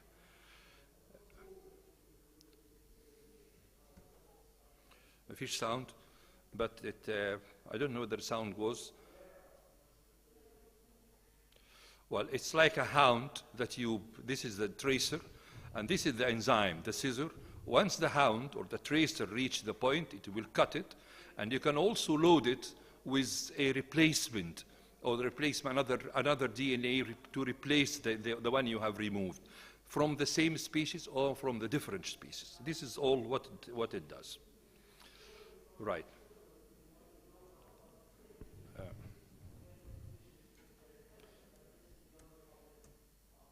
Now, of course, it's saying it is simple. It sounds very simple, but it's not as simple as that. You need to have a precision, accuracy, appropriate vehicle, and of course, there are maybe adverse effects that on the short term and on the long term. So it is not as simple as that. The seriousness of the advantage, and I would say the disadvantage of this discovery, which is this revolution in the way genome engineering has become, is that it's cheap.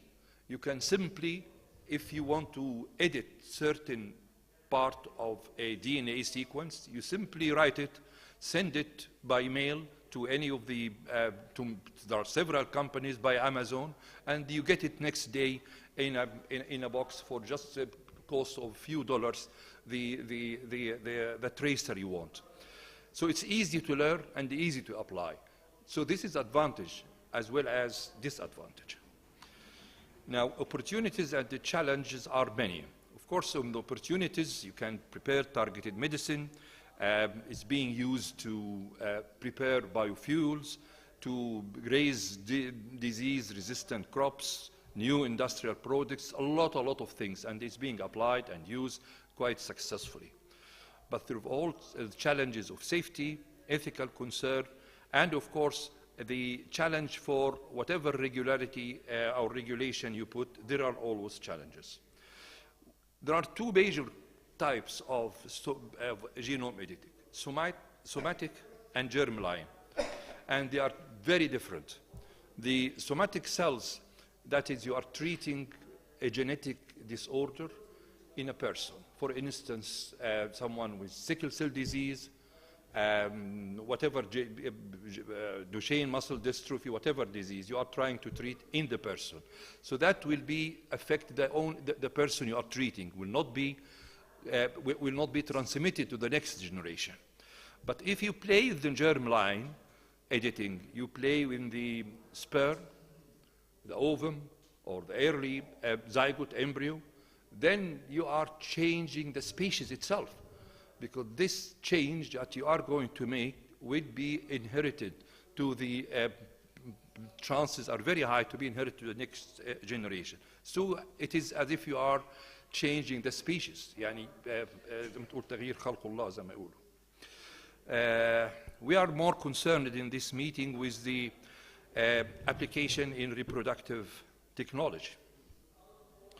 Of course, the current reproductive options for couple carrying genetic conditions includes various things: adoption, sperm, egg, embryo donation, prenatal, pre-implantation, mitochondrial donation. All these, some of them are accepted, and some are not accepted. Depend on where you practice and your beliefs. And then come gene editing of egg or sperm embryo, that is replace the diseased variant with of a gene with a non-diseased one. For instance, these disorders or diseases, genetic diseases, where genome editing would be the only option for having a genetically related child, include dominant and recessive disease. Dominant genetic disease conditions such as Huntington chorea, where one of the prospective parents are carrier of 2 copies of the disease. Recessive genetic condition, cystic fibrosis, sickle cell anemia, where both of the parents carry 2 copies of the disease. So what you will do, you will do editing of the oocyte or the sperm or the early zygote, and then you have an edited embryo, you implant it, and then get a healthy child. As simple as that. Of course, it's not as simple as that, but it is. Once you learn it, it can work. Ethical issue comes from both success or failure. Both of them have ethical issues. Ethical issue related to the potential failure, off-target, precision, because it's not always that you will be your tracer will go to the exact target you want. So there are risks of going off-target. But also there are unintended consequences that you don't know yet. You are playing with the genome, because the genome, the genes, even the definition of gene now is a question mark. It's work through a net of connection no gene work in isolation. So the future or long-term effect you don't know. And for instance, this report in CRISPR editing have wrecked some chromosomes. That was a report in a scientific in Nature. And then another report saying from Tel Aviv that it warned that CRISPRs may not always be safe, since rearranging pieces of DNA jeopardize genomic stability and could promote cancer in the long term. Now, there are, of course, ethical issues, eugenics, positive or negative. People now might think of that we want to select positive traits, have a designed baby, whatever that is, more the musician, have athletes, have whatever it is, and so on. Negative eugenics, that remove of the disease or traits viewed negatively, so the people who are having the disease itself or having this, you can never ever do it 100%. So you will be people who have the disease and people who will have been edited and have no disease. So that in either form reinforce prejudice and narrow definition of normality. Equity and justice, unequal distribution because of financial cost, and again, this will exacerbate social division. The fear and the challenge are associated with ethical practice, clinic, medical travel, reporting or of illegal, unrecognized, unethical, or unsafe research, and so on. That is definitely the promise of having a Superman or Superwoman, etc. And the problem comes that man hasn't got a very good record, because if we leave it to culture, if we leave it to thinking, the humanism and its aspiration, who make the decision? This, in the humans, considering human are integral part of nature, the result of unguided evolutionary change. This is how the human or being is looked at now, not everywhere, of course. Ethical value are derived from human need and interest as tested by experience. Unfortunately, this wasn't the experience of human being having to make up his mind and decide what is best for the humanity is not very good.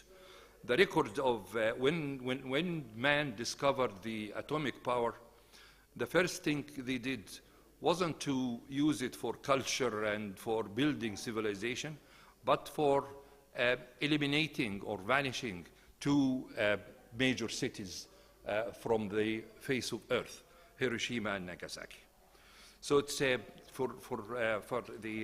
that's how we have to remember that.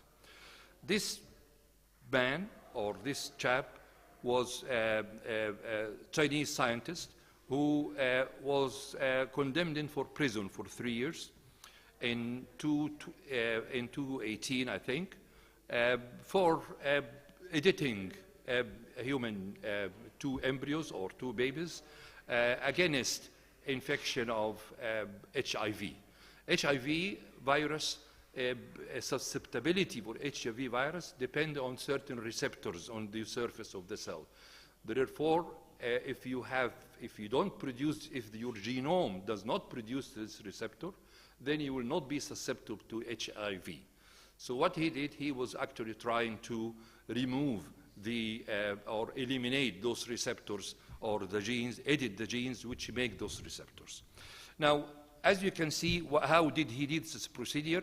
It's straightforward IVF. And then after he get the embryo, the gene editing tool was added. And then at 3 and 4 days, a few cells were removed and checked for edited. In all, 16 of the 22 embryos were edited, and 11 embryos were used in 6 implements. He did the repeated 6 cycles until he was able to have twins. The test suggested that one twin had both copies of the intended gene altered, and the other twin had just one altered. Of course, that action was in violation of the rules and regulation, because it was not permitted to do editing on human beings, on humans. Now he has been released a few months ago, and after 3 years in prison, CRISPR babies scientist is attempting a comeback. He said that the first rare disease he would like to tackle is Duchenne muscular dystrophy. Now, the Global Observatory for Genome Editing talk about technologies are poised to alter the meaning of being human. Genome editing, especially of the human germline, raise fundamental question of the dignity and integrity of human life. The pink-colored countries all have regulation which so far prevent doing editing on human being, but allow experimental work on embryos. The one gray areas are ambiguous regulation, and there is no sufficient data to categorize countries in. Of course, in white, there is nothing at all. There is no sufficient data. They never made their mind. They have no regulation for them. And this is very serious, in fact. It is assumed that what I would imagine as a slippery road, the challenge to ethical regulation, that the research group will likely pay young mothers to have their babies genetically enhanced. They get their mothers, pay them money, put them in a hotel, feed them, expenses and everything, of course, with the promise of having a super baby. And that will be a great chance for many young women. Young women may see it as the single greatest turning point in their life, to have a baby of higher intelligence or whatever it is. This is very likely to happen. Countries at the level of a state around the world would likely start paying moms in order to compete with other countries, to have the most super babies, the most intelligent, the most powerful, the most whatever feature they want. So it becomes actually, we are facing a very serious challenge. So the take-home message that technology will not stop. It's going too fast than any prediction of its potential risk, whether in case of success or failure.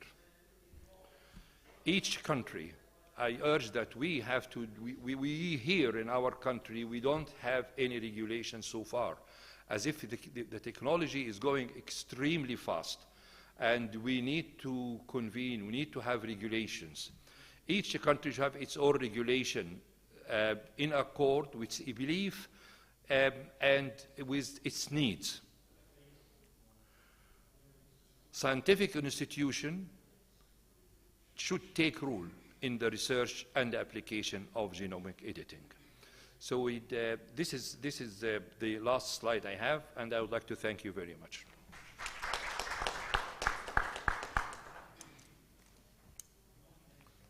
Any comments?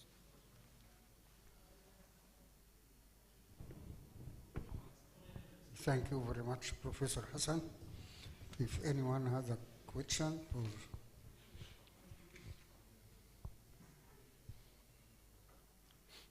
okay, thank you. Yep, I have a question, much more speculation. We've talked a lot about gene editing in the sense of monogenic disorders, gene editing for monogenic disorders. You know, and I think we're all following the progress for muscular dystrophy, the likes of that, and I'm expecting it to work. You know, and I have the philosophy that everything that we propose from a genetic point of view for 50, 60 years, the public is scared until we get a success. So I watched that with amniocentesis when I was a young person in residency, and then as soon as we got a success, the criticism went away. The same thing occurred with Bob Edwards in the 1970s. You know, the world would come to an end if you had a baby that was conceived that way, you know, and then the next day it was in all of the UK press, and it was a hero. You know, and we had the same thing for the Human Genome Project in terms of the 1990s. So I'm extremely optimistic. I don't think there's any question that once we get some successes, and as I like to say, we said this in the genetics pre-Congress course, that once the first person that walks across the room, you know, who's been in his wheelchair for his life and for his entire life and now can walk, you know, it'll be on the front pages of the paper. So I'm really not scared about what we're going to face, but I think we have to be patient and make sure that everything is careful in terms of what we're doing. It's by no means absurd, for example, that the Chinese scientists wanted to remove the receptor that would have given embryos HIV. It's just that it wasn't explained, you know, and it seemed scary to people, and it was not handled well, and he didn't handle it well. So we have to avoid that, and that's a lesson that I think we all need to learn. Right, thank you very much. Here the problem is really that like any technology, it has its plus and minus, and it depends on how people are going to follow the whatever regulation you lay down. Unfortunately, the experience is not very good. Not everyone is going to follow that, and but that is human life. Okay, thank you very much. It's again, we are pleased enough and lucky enough to have a second talk by Professor Simpson, and this time he is going to address PGTA and its proper detection and interpretation of mosaicism, early embryos mosaicism and PGTA. Good afternoon. It's been a long day. It's been an exciting day, in my opinion. I'm going to show you relatively few slides, you know, actually to be exact, less than 20. So I'd like to present the concept and the dilemma that's listed on the slide. Why are embryos, mosaic embryos, suddenly being detected because they have not historically been detected, and which ones can be transferred? So those are critical issues we'd like to do. I think it's a simple answer. At the end of the day, mosaic embryos can almost always potentially be transferred, and the question clinically is, when should you transfer one, and is there a possibility of selecting the best of multiple embryos that could be transferred? So that's the point I'd like you to leave with the conclusion that mosaic embryos are nothing to be frightened about, and very often they can be transferred and preserved a pregnancy that otherwise wouldn't have occurred. Now, first of all, how accurate is pre-implantation genetic testing for chromosomal abnormality? And the answer, not shown on this slide, but is really totally accurate. So this is a study that Richard Scott from New Jersey has done. It is rarely done around the world, but he's done it several times, and it's really the way to do it. It's called predictive value. So instead of a comparative studies of embryos that are transferred with PGT-A versus untested embryos, what Richard did was receive institutional review approval to take in a set of embryos, biopsy them, transfer them without knowing the diagnosis. So this was totally unbiased. There's no way you can figure out what the bias is. This is a 2012 publication, meaning that the method of testing the chromosomes was array CGH, which is not really what we do these days. So using array CGH, if he, in retrospect, pregnancy occurred, he looked as what the follow-up would be, and if it was a euploid embryo that he protected, in retrospect only, he got a 42% pregnancy rate, positive predictive value of 48%. It was an aneuploid embryo by array CGH. There was a 4% success. And we are pretty sure now that really what happens here is these were mosaic embryos, and we're going to get back to that. So you could come away with the idea that if the PGT-A is unequivocally euploid, you've got a 50% or so chance of a pregnancy, and if it's aneuploid by what we're going to next talk about, which is next generation sequencing, 0. So the idea that you make a wrong diagnosis and you're killing a lot of embryos really is not true if you follow through some of the things we're going to talk about. So does PGT-A work compared to untested embryos? Everybody needs randomized clinical trials. These were the first set. This is published in, all of these published through 2013-14. You can look at the data. It's about a 20% increase in the pre-implantation rate. Now look at the years. This is over a decade ago, and you're getting 69, 80% pregnancy rate. We thought that was unachievable. And with testing embryos and transferring euploid, it certainly was achievable.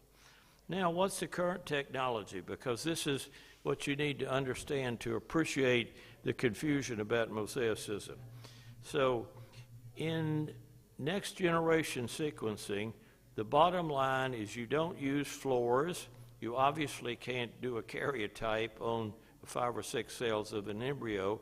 So you count the amount of DNA. That's it. You count it. It's like the 3rd grade or something of that sort. You count. And you compare the DNA in the sample you have with standards, reference sequences, for which there are based upon thousands of different samples or so. So you have a very narrow confidence limits there. And so the slide that you see right here, the disomy, is what you would get in a reference sequence if you had looked at all of the chromosomes. They go from the left to the right. We can't see that, but you can see that toward the bottom. And this is what you expect. The sample is the same as what was expected on the reference. It's as simple as that. You look for a comparative quantitative data, and it's the same. So it could have been that you had too much of the DNA in the embryo biopsy, and it would have jumped up to the trisomy area, or you could have had too little, and it could have dropped down to the monosomy level. So in other words, the green bar as well as the red bar. So in fact, look at the second one, and you can see what happens there is that you come along for, I can't tell you exactly what the chromosome, because I can't read it from this side, but one from perhaps 16. Somebody can correct you, but it doesn't matter. So in that particular situation, suddenly you have a loss of DNA, and it is only 50% of what you expected, so it shows up in the isobar that is for monosomy. You only have one chromosome of that type. Toward the end, you can see another green bar toward that, and that's because the standard for next generation sequences is based upon an XX, that is a female embryo. So if you don't have a female embryo and it's a male embryo, well then of course you have only half as many DNA for the X chromosome. And then look in the third one, and you can see, well, this is a difference. You know, you see toward the bottom there, you know, an amount of DNA that is neither fish nor fowl. It's the isobar does not equal that of the reference sequence for normal chromosomes, but neither does it reach the bar that indicates that it's monosomy. This is a mosaic. It's as simple as that. Get a ruler and measure it, and you can see whether it's 50% or 70% or 20%. It's as simple as that. Now, the machine will tell you what it is, but I mean, basically, you could print this off, give it to your junior high kids, and tell me what's the percent mosaicism, and they could figure this out in terms of doing that. That's all mosaicism amounts to, and it's simple. You can always look at it again. So here are some next generation sequencing profiles for mosaic embryos. I'm just going to leave it up there. You can see several different genes that chromosomes numbers 2 and 6 that are missing portions of the DNA. You can look at the aneuploid mosaic at the top. You can see two things happening. You can see toward, can't read it again from this angle, but one chromosome shows an amount of DNA mid-distance between the isobar for normal and trisomy, and then toward the bottom over here, it looks like chromosome number 4. That one is monosomic. So two things are happening in the same embryo. So this is what we're dealing with. Now, why bother doing next generation sequencing when it looked really simple with array CGH? You rarely had mosaicism. And the answer, it is immensely cheaper. You can analyze 10, 20, maybe 30 samples in the same set. You could put a barcode at the front of the sequence of the DNA from the person, one of your patients that you're trying to test, and it's immensely cheaper than a one-by-one analysis. Any of us could figure out that situation. So it's not going to go away, and it's widely used for diagnostic purposes. What do we need to do?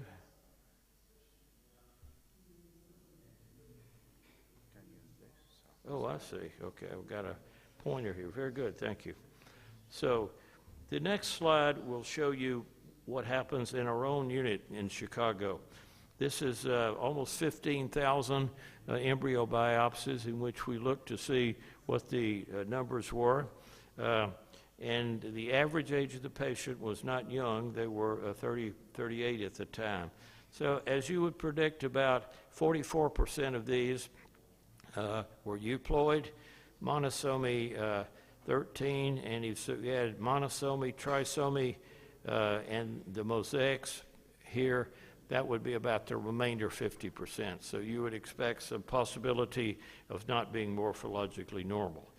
Now what's different here is the complex. I showed you a complex. You wouldn't proceed that further. That's just not a smart thing to do. You've already got two things going on. Choose an embryo that's less complicated. And we're going to talk about segmentals and the mosaics. So the mosaics in this situation are labeled numerical changes, just like we knew for years and years. You know, you did an amniocentesis, you got two sets. You know, most of them had 46 chromosomes, some had 47. That's a mosaic. Same principle here, but you're measuring it with next generation sequencing. Segmentals are worth paying a little bit of attention to. The segmentals are what happens when you have an abnormal amount of DNA, but it's usually mosaic in this situation. And what the results are is that you have interrupted the cell cycle before it completes replication. And look to the left at chromosomes, say, number 1, 4, 5, 9. These are the big chromosomes. So big chromosomes take longer to complete their cell cycle and replicate than smaller chromosomes, such as number 20, if you go to the right over here. That's common sense. It just takes long. You've interrupted the process when you took the biopsy, and this is what you have. So what does that mean? That means that the segmentals are subchromosomal. They're either microdeletions or rarely microduplications.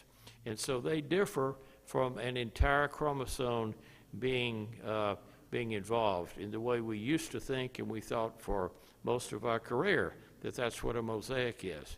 This is a partial mosaic. Is the way, another way you can take it in order to do that. So there are multiple mechanisms, as the bottom bullet says. They could include recombination, it can include replication. DNA repair is underway, but it hasn't been processed, so we look at that type of situation that is there. Now this makes sense clinically. So you might ask the question, how accurate is this embryo biopsy? Because you're only getting 5 or 6 cells in general. You're amplifying it gigantically in order to have enough DNA to do your study. So what happens if you do it again to replicate it? Well, it turns out you can get donated embryos from people who no longer need their embryos, and they want to dedicate it to science. And so you could take out the inner cell mass and compare that to what's happening when you do a trophectoderm biopsy. You could read the answer. If we have a numerical abnormality, the entire chromosome is mosaic, you have about a 93% concordance rate or correlation with the previous embryo biopsy. So you have 93% if you do the first trophectoderm biopsy. If you take the same embryo and you do it again, in this study it's a little higher, 97%. Segmentals are not as consistent. And that's exactly what you would predict, because you've interrupted the cell cycle. You're not going to interrupt it in the same way. You have no way of predicting that. So there's a high confirmation for numerical chromosomes and not for the others. Now, why do you get inconsistency in the first place? So here is an example schematically. So let's take what's a total mosaic right here. The reds are aneuploid cells, and the right here is the inner cell mass. So we've got an inner cell mass that is mosaic in the sense that it's got a green and a red, and all around trophectoderm you have some reds and some greens. So it depends on where you take your biopsy. So if you take your biopsy at 12 o'clock up here and you cut and you get 3 green cells, your diagnosis is going to be euploid. What's the problem? If you take it down here at, say, 4 o'clock, you know, it could be aneuploid because that's all you got. And if you take it in the middle, for example, at 3 o'clock right here, it's a mosaic. Some green, some red in that situation. And so you can go through this and you can see that it's not going to be totally identical. Sometimes the real fear is that we do trophectoderm biopsy at 12 o'clock, at 3 o'clock, at 6 o'clock. They're all normal, but actually the mosaic and the aneuploid is in the inner cell mass, and we don't realize that. So that's why some people, Luca Gianarola, for example, says, why don't do a blastocell biopsy, a blastocell amniocentesis here? So that's a different story. So this is why it's not completely consistent. But the bottom line is, from the clinical situation, it works. So why do we know that? So we were scared to transfer mosaic embryos when we first began to utilize next generation sequencing. And some people had, I guess, a higher testosterone than others, and so they decided to transfer a mosaic embryo because these couples had no choices. So this is Greco, who is Italian, and you can read the figures. 18 mosaic blastocysts were transferred. Shockingly, 44% implantation rate, 11% miscarriage, and 33 of the 18% got pregnant. They had babies. So the world changed. Suddenly we realized that we can't throw away or fail to transfer the mosaic embryos, and we had to figure out how close to being normal would that outcome. And you can look at the names down. Several of these of you in the field are familiar with that, Monet, for example. So what was next and what was happening? So let's just imagine three circumstances in which the embryo is being biopsied by aspiration. Again, about 5 to 10 embryos. That's all you want, because you're counting the DNA. Doesn't really matter whether you have 4 or 6 or 8. You're just counting that amount, and you're comparing that to the reference sequence. So the left, we had kind of what ideally we want, only normal euploid green cells. On the right, we have the opposite, only aneuploid red cells. And in the middle, we've got a little bit of both. And so this is going to turn out to be a mosaic. So the issue is, what do you define as aneuploid for clinical application in discussing with our patients, and what is going to be aneuploid? And so I deliberately took this old slide because you can see it's kind of back and forth. The redder you get, the worse we have the situation, but it's not quite clear when you're home free for the euploid as well. So let me show you what the general approach is, and it would be useful for relating this to patients. We define a euploid embryo that's not mosaic as one that has 0 to 20% aneuploid DNA.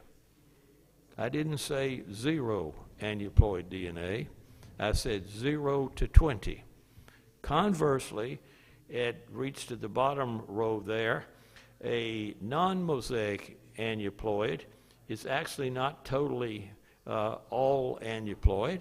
It's got less than 20% euploid. So we have to have a standard to make a diagnosis, and it's artificial. Could have been 15, it could have been 25, it could have been 30, but we stick with 20, and we stick with 80. So for example, it's probably not a wise move to transfer a 90% aneuploid embryo, even though maybe it would work. But it's, at least in America where we have lawyers, it would not be a smart move to take. So that means that between 20 and 80%, we've got a sliding scale for what the outcome would be. And the bottom line is that the closer to 20, the better off the options are. That's common sense. The more euploid DNA you have, the greater the likelihood you're going to have a successful pregnancy. So this one says 20 to 40 versus 40 to 80. There is no answer as to where it is, except to say if you repeat the embryo biopsy, you will get a different percentage, not by much, but a different percentage the next time. And that's because of this circle that I showed you. You don't exactly know where you're taking the biopsy. And so we don't put a standard saying don't ever transfer a mosaic embryo if it's greater than 50 or greater than 60. You would simply say there's a gradation in, and the closer to 20 you get, the higher the implantation rate, the closer to what a euploid would be, and then the converse for the other one. So here, for example, is an actual set of studies. Euploid embryos, euploid less than 20%. The implantation rate in this study, 57%, pretty good. Ongoing pregnancy, 52, and miscarriage rate, 8.6. That's a good outcome. Few of us would argue with that. If you flip down toward the bottom, a mosaic whole embryo, 41% as opposed to 57%, 31% compared to 52% for ongoing pregnancies, and a miscarriage rate that's 25%. So this is obviously not great. The segmentals that I told you that are not what we would call historical general mosaics or an entire chromosome are in the middle for that.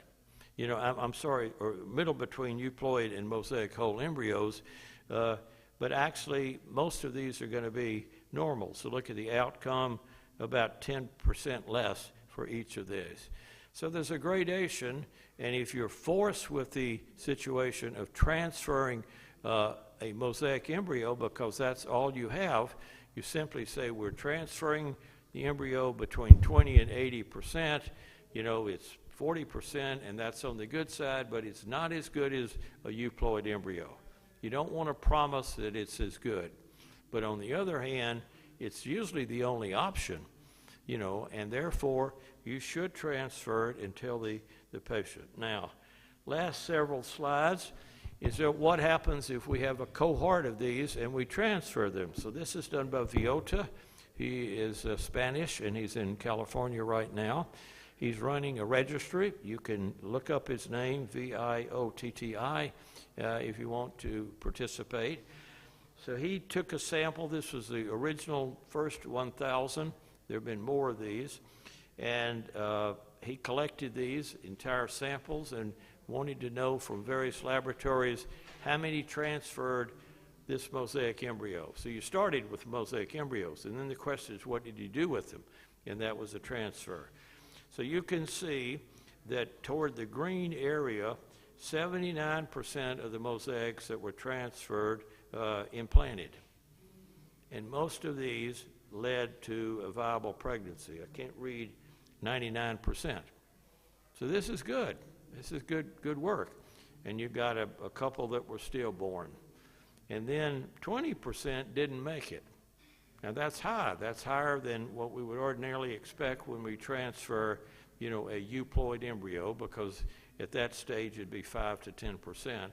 So a lot higher. And then the pinks shows you when during gestation the pregnancy was lost. So obviously the largest circle is the first trimester, then it diminishes as you go. So this is what it is.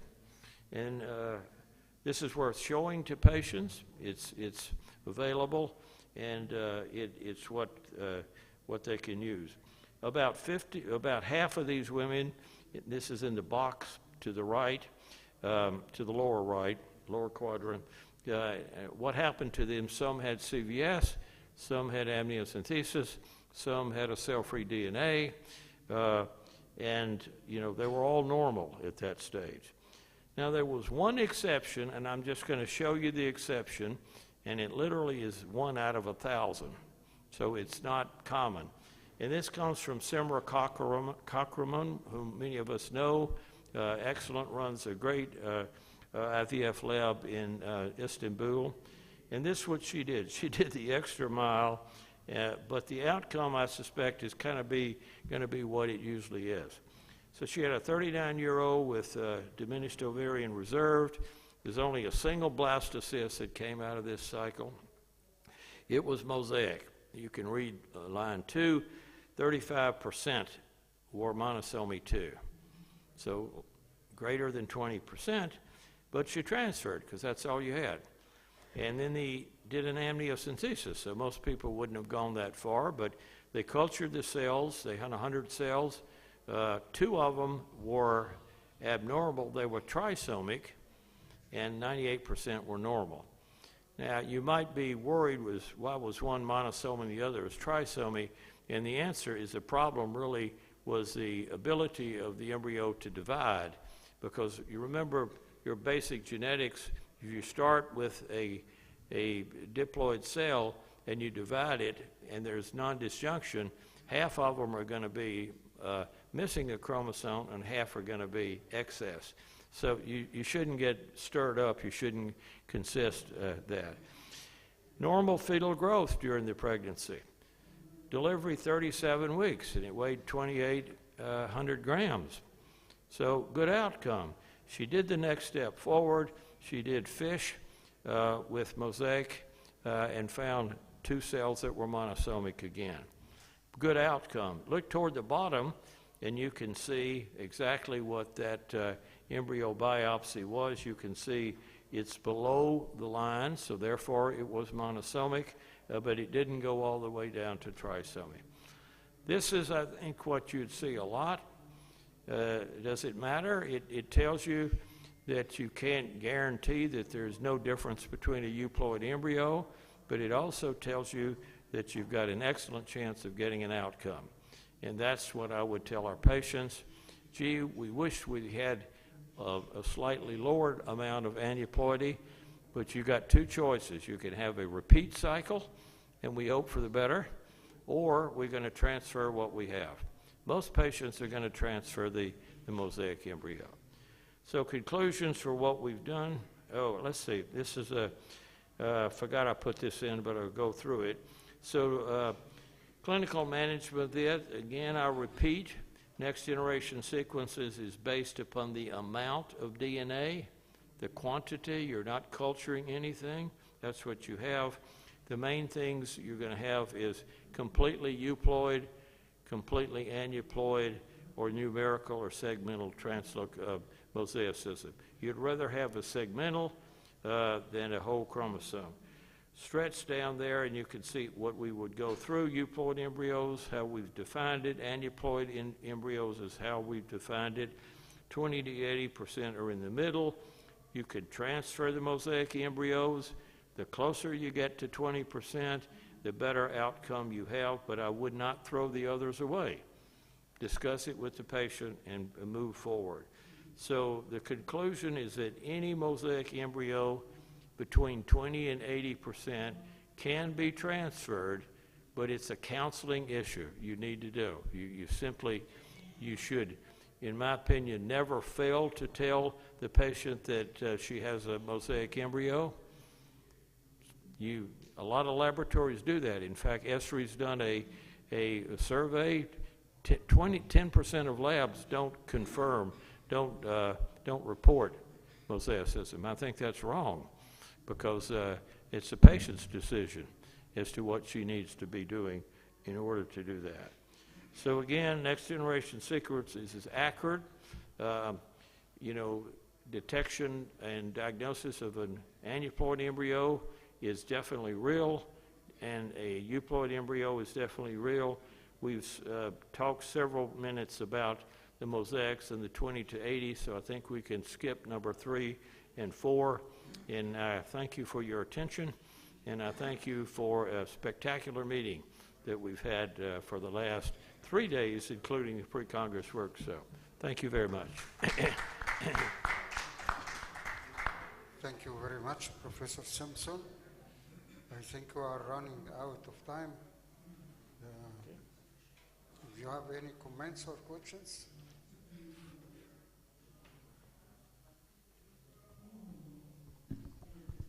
Now we come to the last presentation in this session. I'd like to invite Professor Amr Adil, Professor of Obstetrics and Gynecology, Cairo University. He will talk about sex selection, day 3 versus day 5. Please, Dr. Amr.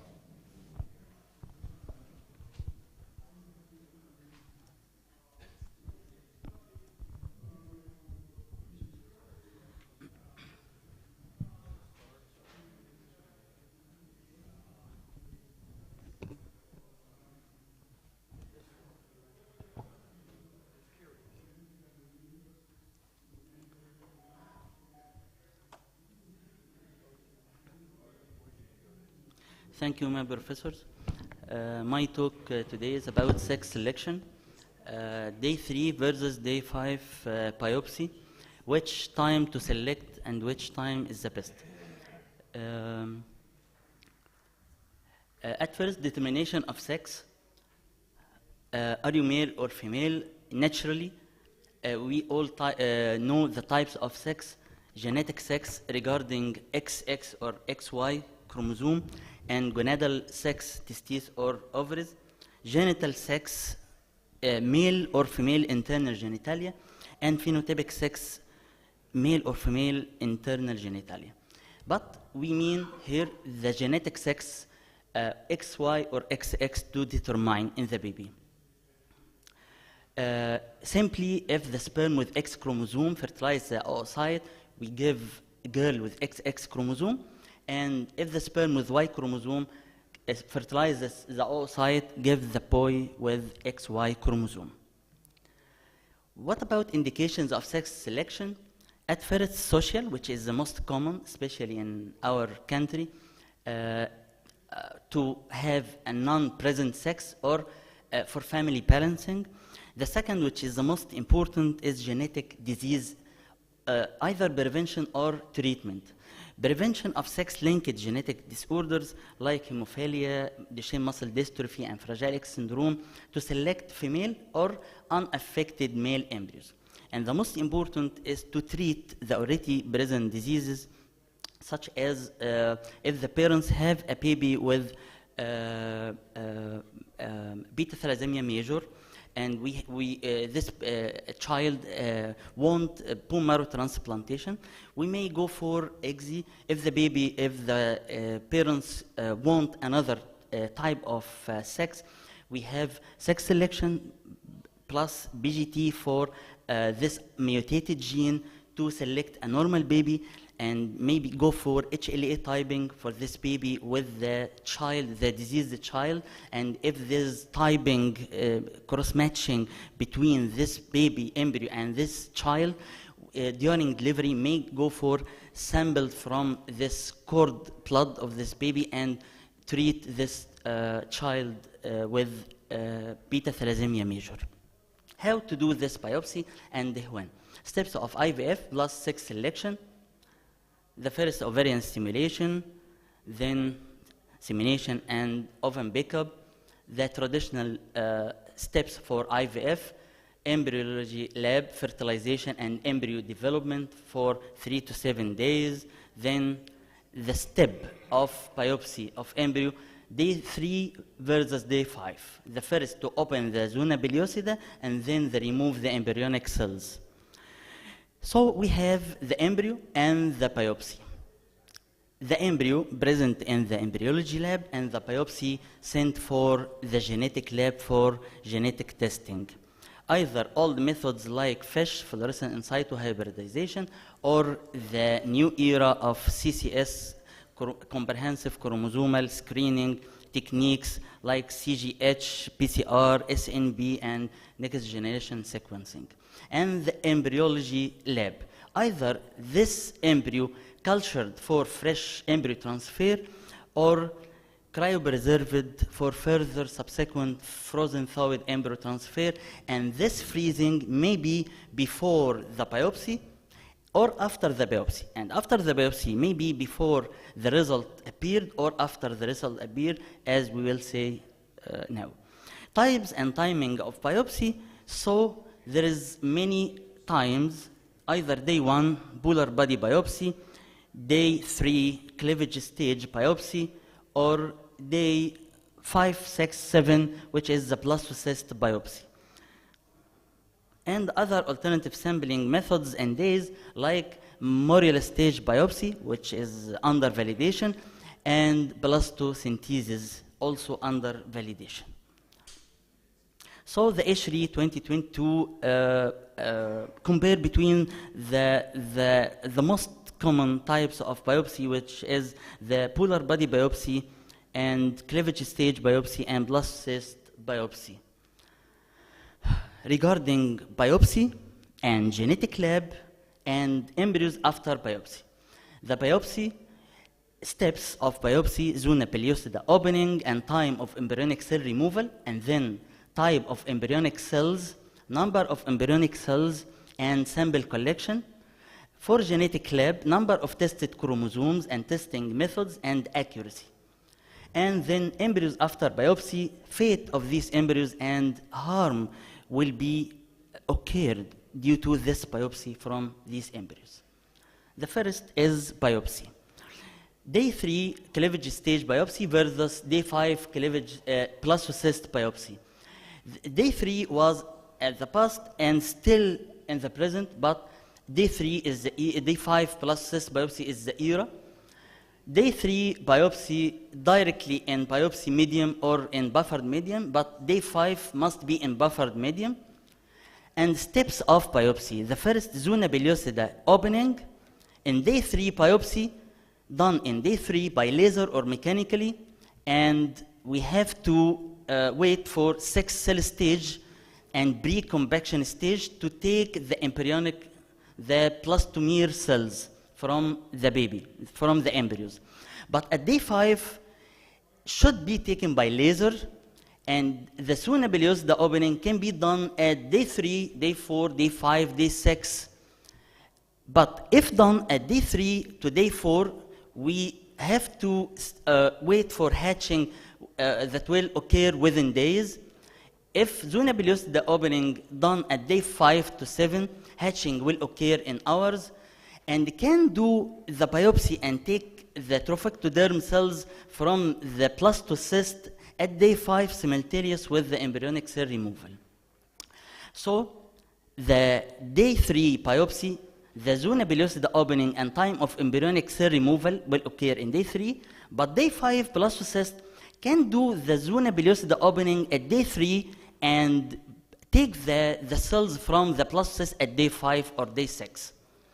Type of embryonic cells in day 3 blastomeres, which is a totipotent cell, but in day 5 blastocyst, trophectoderm, we all know the blastocyst content the inner cell mass and outer cell mass. Inner cell mass will give the baby, the embryo, and the outer cell mass, which is the trophectoderm or trophoblast, this is the site of biopsy. And number of embryonic cells, in day 3, we can biopsy one cell only. And if we want another cell, it is not preferred, not recommended, because it will harm the embryo. But in day 5, we can do for 5 to 10 cells, and this increases the accuracy of the biopsy.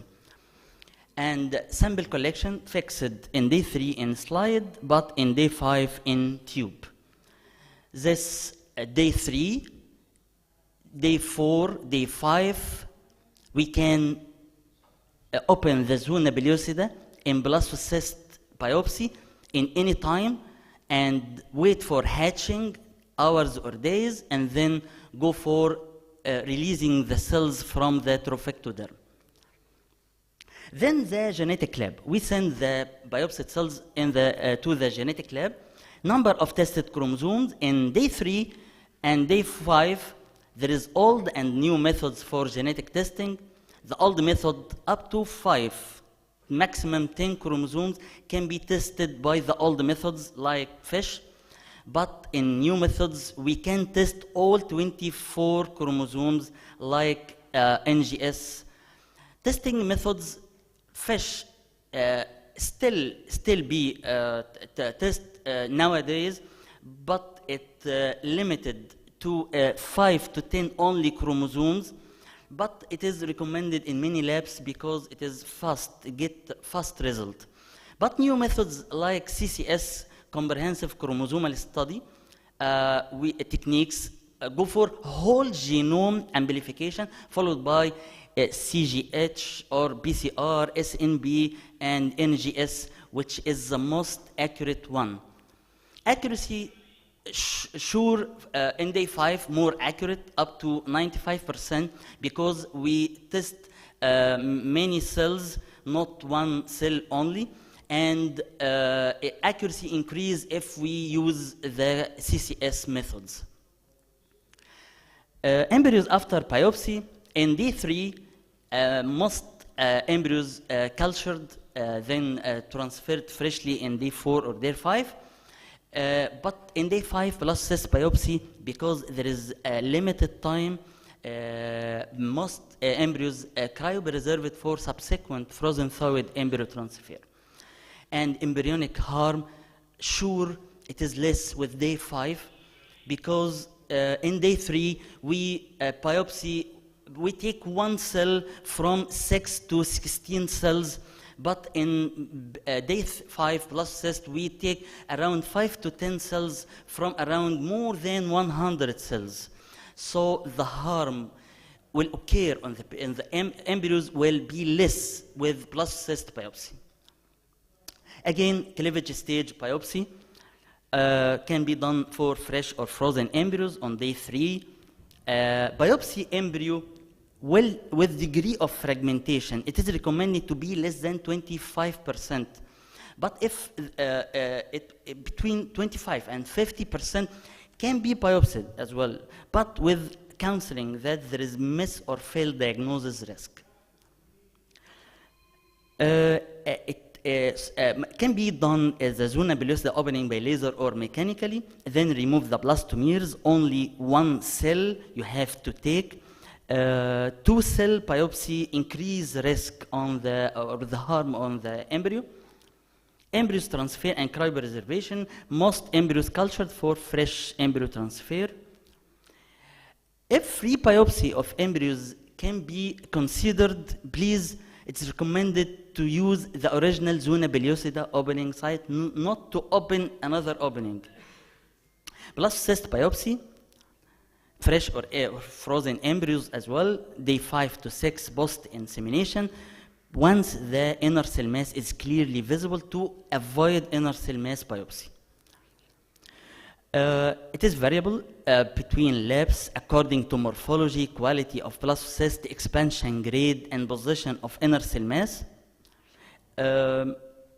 Recommended to be done by laser only, not mechanically, zona pellucida opening, and then remove the trophectoderm and avoid again inner cell mass. It is recommended to biopsy 5 to 10 cells and avoid cross-contamination during biopsy. And embryo transfer and cryopreservation in blastocyst biopsy can be transfer the embryos freshly, but if genetic test results are available in a short time and embryos are not in advanced stage. But if the results are only available after several days, as in many cases, you have to cryopreserve the embryos for subsequent frozen thawed embryo transfer. Rebiopsy of embryos, again, if reconsidered the rebiopsy, please use the original zona pellucida opening site. So cryopreservation of embryos for testing the embryos, it depends on lab or strategy and local regulations, but it can be before biopsy or after biopsy and before test results, or after biopsy and test results. So day 3 versus day 5, we can compare biopsy itself and genetic lab testing and embryos after biopsy. So if we see the past, present, and the future prospects, biopsy method in the past was day 3 plus blastomeres, and in the present and the future will be trophectoderm or blastocyst biopsy. The genetic analysis milestones, FISH technique, fluorescent in situ hybridization, was the dominant test at the past, but nowadays NGS or whole genomic amplification plus NGS and CCS is the most accurate one. And embryo transfer and cryopreservation, the vitrification and frozen thawed embryo transfer replace the old method of slow freezing and fresh embryo transfer. So I have to conclude my talk. Both cleavage stage with fresh embryo transfer and blastocyst stage biopsy with deferred embryo transfer can offer good results. However, trophectoderm day 5 biopsy plus CCS comprehensive chromosomal study offer more accurate diagnosis, less harm to the embryos, more aploid blastocysts, and more cumulative live birth rate. And thank you. I want to announce our first reproductive conference at Royal Fertility Center in Mansoura with presence of our great professor, Dr. Azat Subki, and other professors from Germany the next Friday, inshallah. And thank you. I think because we are very short of out of time, more than 3/4 of an hour, we have to close the session now because the other session needs to begin immediately. Thank you very much all. Thank you very much all for your attendance and for keeping awake till this late afternoon. Thank you very much. Thank you, co-authors. Thank you.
Thank you very much. I'm sorry for being late, and we are going to try to catch up.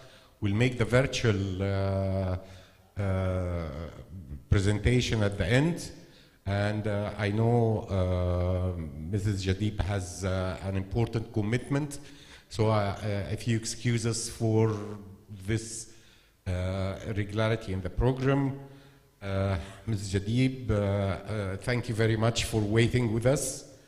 Ms. Jadib is a pioneer in women's health for over 3 decades, a dedicated obstetrician super specialist in infertility, and as well as sonography, eminent speaker in national and international arena in all possible facets of OB-GYN. She's going to speak to us about the optimization of IVF outcome in low resource setup. Please. Thank you so much, and a very good evening to all of you. I apologize for this barging in a little earlier, but it's all in optimization of time. It's nice to know that we are here in Cairo, and it's really been a fantastic meeting, and the talks and all were very, very nice. I'm going to optimize my talk also, and will maybe skip a few slides in the interest of time, so that we are a little catched up. Now, the goal of every couple is what the goal of every infertility specialist is, and that is something which is very important. We all want a healthy baby and a healthy mother, which is the important part. But when we look at optimizing, whether it's fertility or ART, both together, there are many factors involved.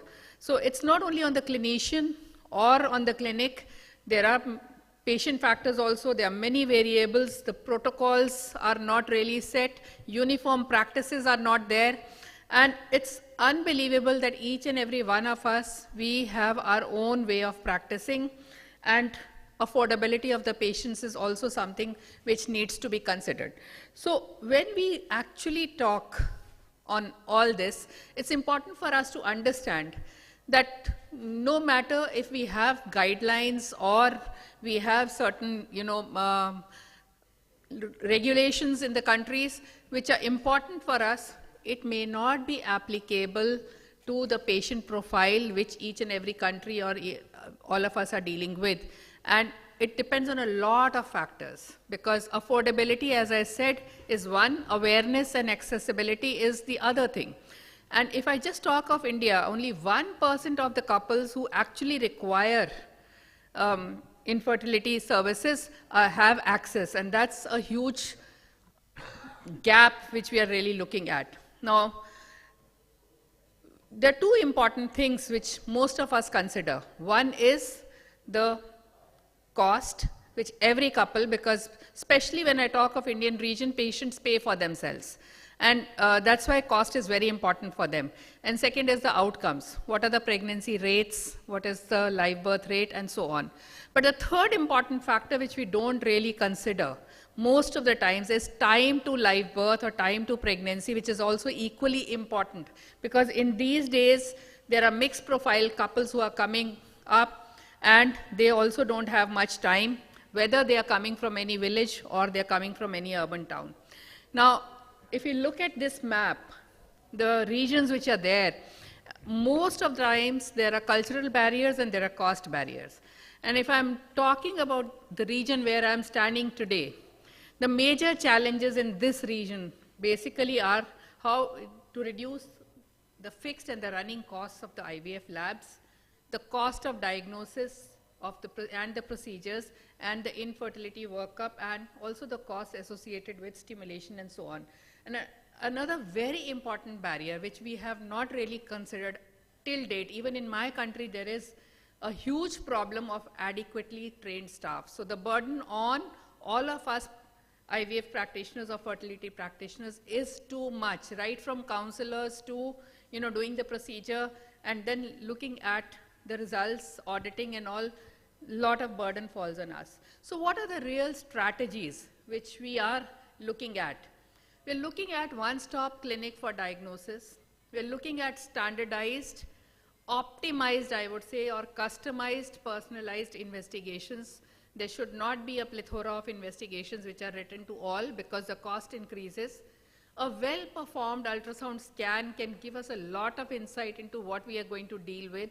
Male factor assessment is very important, though simple, but it is very, very important, and a lot of decisions lie on that. Now, the role of endoscopy, whether it's hysteroscopy or laparoscopy, again, judiciously used at the right time and the right place with adequately trained staff is very important, because not only diagnostic, one should be capable of doing therapeutic procedures, and that's something which is very important, especially in the low resource setups. Day clinics and day surgeries, again, and active management is the word which is important. So going through this, one of the publications, very, very clearly it suggests on how you should be going about. Take a proper good medical history and a good examination, an ultrasound scan, look at the risk factors, and then decide on which way to go. And that's something which is very important. And this, backed up by a good ultrasound, will actually tell you whether this patient needs an endocrine evaluation or a hysteroscopic or a laparoscopic surgery or even ART, and that's something important. So integration of the couple's information can actually stratify the patients and then outline the differential diagnostic and therapeutic approaches. That is something which we should be definitely focusing on. I'm not going to go into the details of all this and just skip to what next. The next important thing, I'm sure Edgar is not going to agree with me. I wanted to listen to you, Edgar, but sorry for this time delay. Low cost of stimulation. Now, we have had enough papers from our country where, I would say acceptable levels of pregnancy rates are there with mild stimulation protocols which have been suggested. Now, again, it's a big question mark which we have to understand, because at one end, we are talking about mild stimulation to reduce the cost, which is again very important, but also to reduce the complications which may not be possible to manage in low resource setups. And then for these patients to be transferred from one place to the other, monitoring and then adding up on the cost is also something which needs consideration. Monitoring by only ultrasound, and that I have done throughout my life for almost 30 years of IVF practice, that we don't do estradiol or progesterone levels every day. We just do one at the beginning of the stimulation, and if we are looking at hyperstimulation, mid-cycle maybe sometimes, and no more. So, and have had good acceptable pregnancy rates. And OHSS, I have not seen OHSS in the last 7 years of my practice, because freezing of the embryos and the programs and counseling for all those has been very, very part and parcel of our practice for many years now. The crux of all important issues which are there with ART, which are very, very important, is the lab procedures. Now, the labs also have many challenges, because most of the low resource setups, we are very inadequately, there with as far as the staffing is concerned. High-flying embryologists are there who will just come and do ICSI and go away. So most of the times, conventional IVF is taking a very back seat. And again, the pros and cons of ICSI and conventional IVF need to be considered. Again, the costs and the time frames and also the manpower is something which needs to be considered. And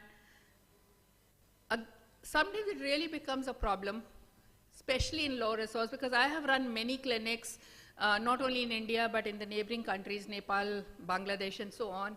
Now, I had to learn embryology myself, because I could not retain the embryologists to stay for 5 days in one clinic, because in between 3 or 4 days, they are actually not doing anything, and they consider it's a waste of time. And this is something which was very, very painful for me. So most of the times, either you were forced to do a cleavage stage transfer or a blastocyst transfer, depending upon the time frame. So adopting to the circumstances, along with the evidence to back up, is something which we need to innovate and think out of the box. With personalized care for the patients is one of the biggest challenges as far as low resource setups are concerned. And again, fresh or frozen transfers, again, it depends. Sometimes I have n number of embryos and the patient is not ready to pay for freezing. What do you do? And it's very hard for us to discard embryos. Now, that's again a huge challenge which low resource setups may feel. And that's where sometimes I feel mild stimulation protocols are better in a way, because at least you don't have to do that. Or counseling to the patient, especially, that's what a clinic does right from the beginning. Don't start a stimulation cycle, especially in a PCOS patient, if they're not ready for freezing.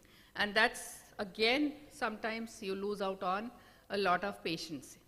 Now, as we are looking at ICSI, it's a very regular practice in our country to do, and I'm sure it is there in most of the world also, to do ICSI for all.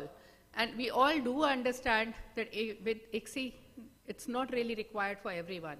But as I said, because of the time or the availability of the embryologists for all days to do a conventional IVF is something which is an important consideration. So what I'm trying to really say today is that low resource setups especially may not be able to follow, or may be that it is important for us to modify according to the evidence what is applicable in the region, according to the patient profile and so on. So it's really, really important for us to think out of the box and do some customized and personalized service, which again may not be possible because it's time consuming for the person who's actually doing it. So for this, it's very, very important that we focus on awareness regarding infertility. We focus on Firstly, prevention of infertility, which is very important. We focus on them reporting to us on time, because age is one of the major factors, whether it's male or female. Obesity and the other lifestyle factors are again some things which we must focus on. And I really loved the talk in the morning, which Dr. Edgar Mocano delivered, that we need to integrate. We need to, collaborate and bring all the resources together to reach out to our patients so that they are aware of when to report, how to plan their life, and then how to go about it. Because each one of us, if we'll start, delivering small lectures to every patient, it may not be possible. So, I mean, working in India and also in the tier 2 and tier 3 cities of India, having, gone through the length and breadth of all the regions, especially South Asia, I have realized that there's a lot which needs to be done. And I'm sure same is there in the in African region also, because these are all low resource setups. And there's another important aspect which we don't really talk about is fertility preservation. And as a FIGO chair of the REI, this is something important we are working on. We are going to come out with a position statement on the fertility preservation, and it's something which we should be looking at. But again, because of lack of awareness, because of lack of, affordability, and lack of understanding of the couples, it is something which we are not able to deliver. Now, I would not really say that technology is beyond low resource setup. It's important for us to understand that judicious use of technology along with artificial intelligence. We are regularly using AI for selection of or prioritizing embryos and so on, is again very important, because it takes care of lesser manpower, which is very important, and that should definitely be one of our goals, to accommodate all these things so that we can increase the IVF success rate and reduce the manpower and also have a uniform decision making. Now, a lot of other challenges which are there in the low resource. As I said, well-trained fertility specialists, embryologists, and IVF nurses, lack of reliable supply of good quality drugs, culture media, and I have faced it all in our region, and I know I have read it also that same is there true for African region especially. Delays in deliveries, maintenance of the equipment, and stable power supply have been major challenges. Now, with all this background, what is important today? Should we just reading all the guidelines and trying to follow them, or should we modify our own according to what profile of patients, affordability, and awareness we have? In India, we've just done that. When I was the president of our Indian Society of Assisted Reproduction in 2019, we came out with an embryology consensus on the minimum standard care, which is really, really important, so that we have something of our own. And not only that, we have 3 major societies in our country which are dealing with fertility. 2 of them are dealing with fertility, and one is a society for clinical embryologists. All 3 of us came together to come out with this minimum standard care statement, so that if one society makes any kind of a consensus, the others don't follow.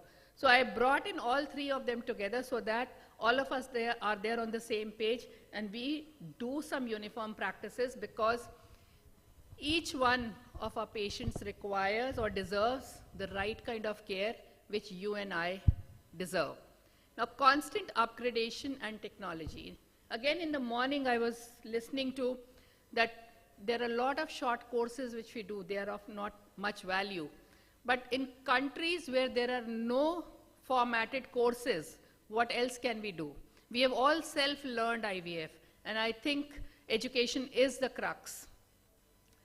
As far as paramedics are concerned, FIGO has a wonderful, wonderful toolbox to educate paramedics, and I feel that all of you who are listening to me or who know about it should be using it. Training of the nurses, especially fertility nurses training, is really, really important. We have in India made a lot of films on patient awareness, which are in our Hindi language, which are very important. The reach is definitely increased on all the messages. And lastly, I would say, integrate the past with the present and with the future. So the future of any low resource setup also may be an IVF lab on the chip, but we need to really work towards it. We need to think out of the box and get some ideas so that our reach is there for our beneficiaries in the best possible way. Thank you very much for having me here, and I bring you greetings from the beautiful city of Taj Mahal. Thank you very much for a very nice, I can feel the presentation, living in Africa myself. I just want to welcome Professor Basil Tarsals for as co-chair in this session. He's with us now. Actually, if there is any question, okay, thank you very much. All right. Our next presentation is Dr. Edgar Macano. He's a practitioner and educator, a specialist in obstetrics and gynecology, RCOG certified subspecialist in reproductive medicine and surgery, consultant at Rotunda Hospital in Dublin, and he's going to talk us about low-cost IVF, the wrong path.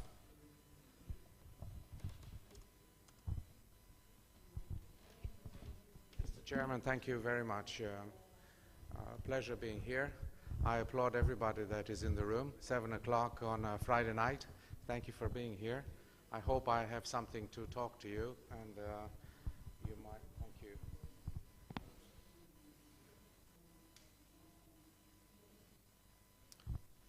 Thank you. So I was asked to talk about low-cost IVF.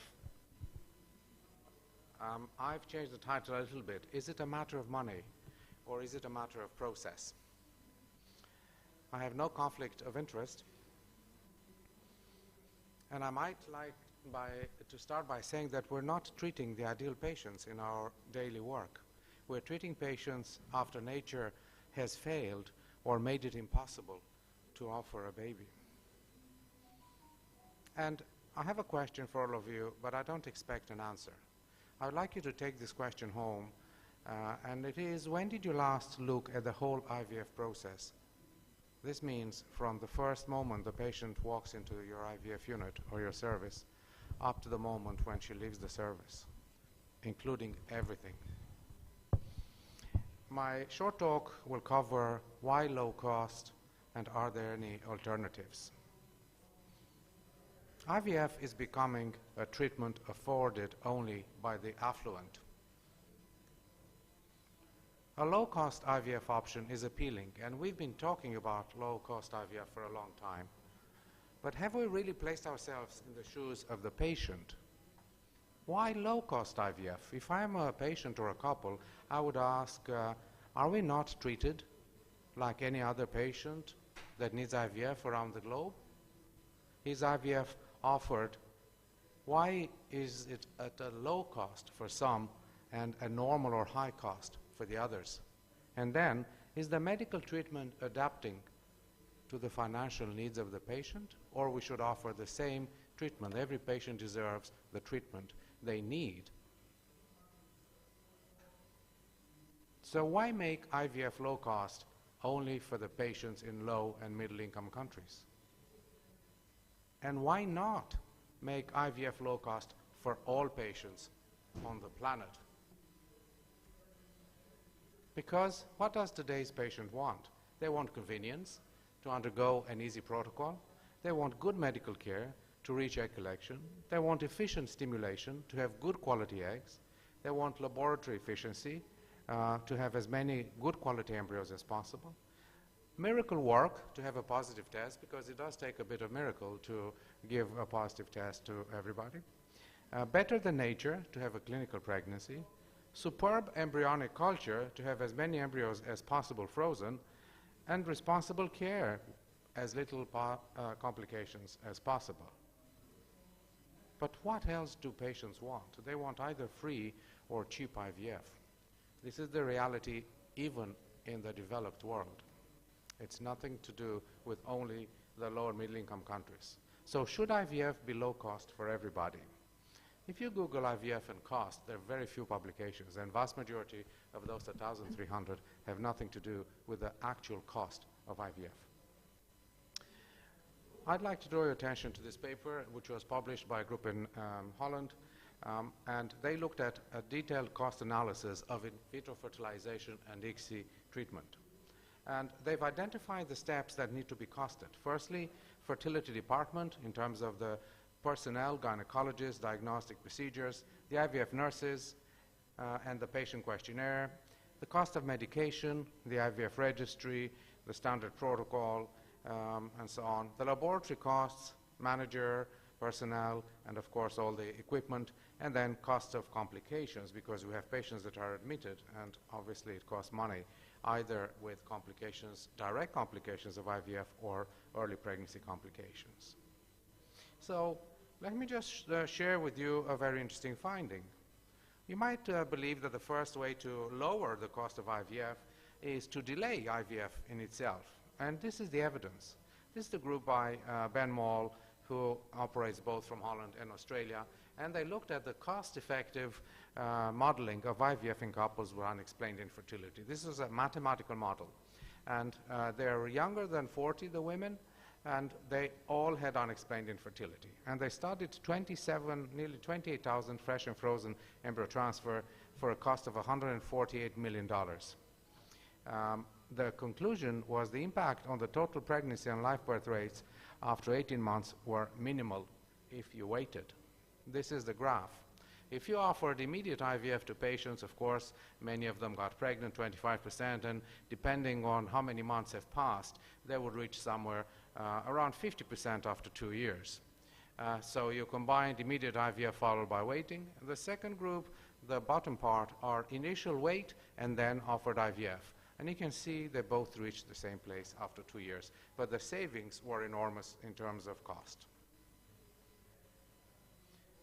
The same group that I've initially presented, the one from Holland that looked at the cost of IVF, actually managed to classify what part of the IVF treatment is the most expensive. And probably I don't need to tell you because you work with these patients every day, but there's no discussion.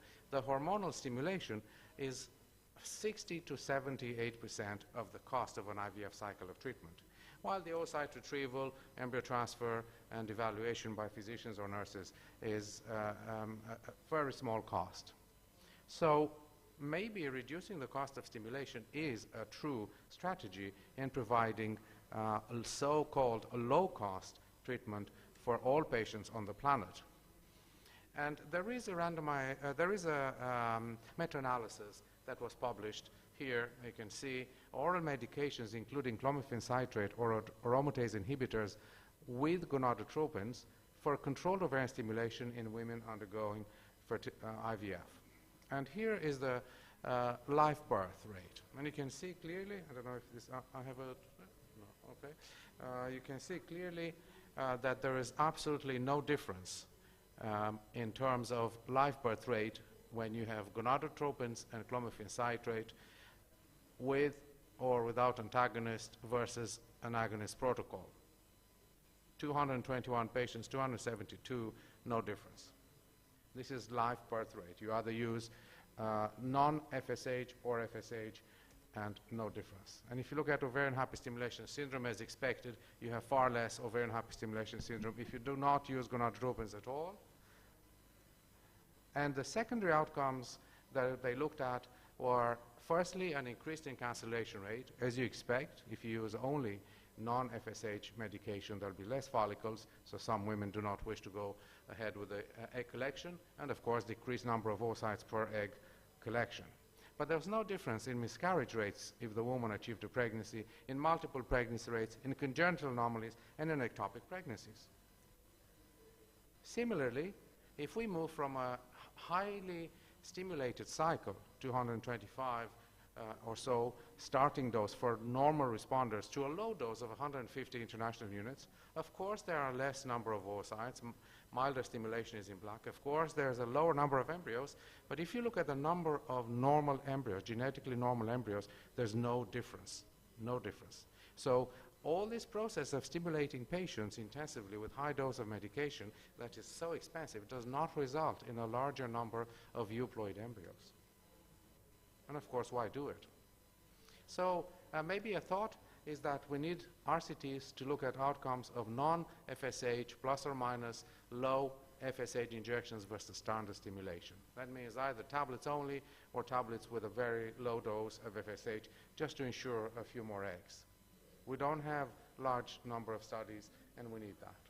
Or, ladies and gentlemen, and I would really like to talk about the alternative, because I don't think we should talk about low-cost IVF because this might suggest that we're lowering the quality by offering a low cost. But I think we should really look at leaning the services we're providing. We need to ask ourselves, why are we doing what we are doing? Can things be done differently with the knowledge we have today? Can the interventions or the number of interventions be reduced? And are there alternatives that do not affect the outcome but reduce the burden for the services and for the patients we treat? And I'd like to illustrate what I really am thinking about. On the left-hand side is how maybe some rich person in England will live like, and that's the living room on the left, and this is the bedroom at the bottom. And this is how maybe also a very rich person in Japan would live, and there's a big difference. That will be their living room, and that will be their bedroom. And you can see how crowded and busy the house in England looks like, and how beautiful and clear and airy the ones in Japan does. So if we're to compare with current living and lean living, and if you want to use this as high-cost IVF and maybe lean IVF, an IVF that we put some thought how to make it better. And the process is simple. We need to look at all these steps in terms of diagnosis, treatment plan, stimulation, the theater environment, and of course the laboratory environment. And I have personal experience on this because one thing that I did, I invited a group of lean people that worked in aviation to actually do the walk of a patient through the IVF unit. And they used something like this. This is called Lean Six Sigma strategy, where you define a challenge, you start measuring, quantifying the problem, then you analyze where the issue is, then you improve and implement and verify the solution, and then you control the process continuously. So we felt that the journey of our patients was too long, so we took every single area. For example, IU1 scan process, semen analysis, interview, private consultations, phlebotomy, oncology, and we actually mapped every single step of the patient journey from A to Z and asked the question, are all these steps needed? What can we remove? What we can improve when the patient attends the IVF unit? And if you want to learn a bit more, I know there are only a few of you in the audience tonight, but if you want to learn a bit more, just to say that there is a quality and safety and infertility and assisted reproduction model on the EFSS website, and within this 26 hours certified course, you can actually learn a lot about how to apply Lean Six Sigma processes to the IVF treatment and service. We also did a laboratory lean exercise that showed a 62% reduction in the value of media and consumables stored, 40% reduction in paper records, 36% improvement in laboratory air quality, 8% increase in usable space within the laboratory. So these are all immediate improvements just after one assessment. So how can we reduce the overall cost of stimulation, thinking along those lines? So do patients need all the ultrasound visits? I would argue no. If you use low dose medical treatment, no FSH injections, two scans is enough for an IVF cycle. Would the outcome be affected by not doing blood tests during stimulation? If you don't stimulate aggressively, you do not need to do bloods. What is the most cost-effective and efficacious stimulation regime? We do not know yet. That still has to be established. So may I suggest that during IVF, we can look at how to reduce cost by providing services with a difference. Consultations can be done virtual, particularly after a diagnosis is made and the IVF process starts. These patients know what's happening. The stimulation could be minimal with antiestrogens and few FSH injections, if at all. Bloods may be one at the time of HCG if needed at all, and as we said, if there are 1 or 2 follicles developing, there's no need whatsoever. Scans baseline and maybe one later. Interventions not using unproven interventions, add-on medication, and of course optimizing the laboratory, as Dr. Mahota said, maybe automation in the future. So I'm finishing. These are my two last slides. Strengths, weaknesses, opportunities, and threat table here. I think that the strengths are that we have now a better picture of how the process can be simplified. We're aiming for less intervention and thus less risk. There's a reduced cost, without a doubt, by implementing some of this thinking process. And of course, there's a reduced patient burden. The patient does not need to take injections. She doesn't need to buy the drugs. She doesn't need to attend for scans and multiple blood tests. There are certain weaknesses, without a doubt. Is there a less pregnancy rate per cycle? Delivery rate, live birth rate, as we've seen, is no different. How about cumulative rates? I would suggest that they'll probably be the same. There are nevertheless also opportunities.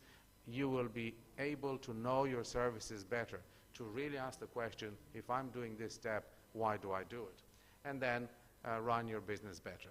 And of course, revise all and ask how we can simplify and create value for all. The threats are that more cycles are maybe required for the same pregnancy, overall pregnancy rate, and then more patients will be coming into your services because the cost is lowered, and this might put pressure on your services. With that in mind, I'd like to leave you with a thought. There's a lot of add-ons, there's a lot of new intervention, there's a lot of high-cost new proposals for IVF treatments. But this gentleman, who happened to be a pilot also and wrote Le Petit Prince, Antoine de Saint-Exupéry, said that perfection is achieved not when there is nothing more to add, but when there is nothing left to take away. We need to simplify, and we need to work hard to be able to provide a rewarding service for us and for our patients. So, to answer the question that I've asked in the beginning, I think it is time that us and you look at the whole IVF process in your unit and our units to maybe see how we can lower the costs and improve the patient experience. I'd like to thank you, the Egyptian Fertility and Sterility Society, and once again say we look forward to seeing you in September in Athens. Thank you. Thank you very much for a very practical and nice presentation. It's mind-opening sort of things we have to go through. Any questions? Okay, thank you very much. Now I'd like to introduce Leroy Dzoin.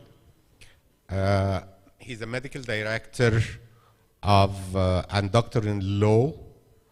He holds a degree in basic science, medicine, and law as well from University of Ibadan, London, Glasgow, as well as specialty qualification FRCOG, MRCPI, FWASCS in obstetrics and gynecology. He is currently a professor and director of Institute of Advanced Clinical Science Education, University of Medical Science, Ondo City, Nigeria.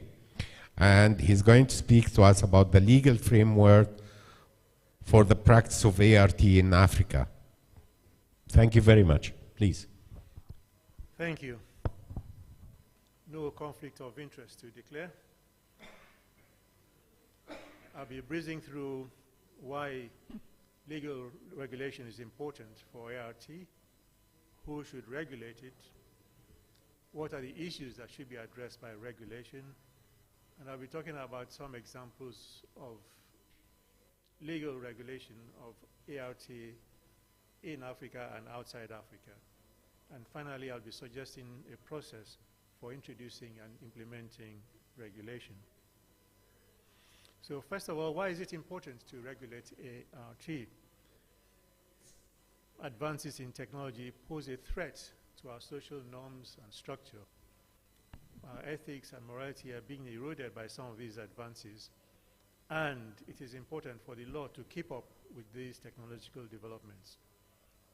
Once there's a legal vacuum, then you begin to have proliferation of unethical practices, and that is not good for the present or future generations.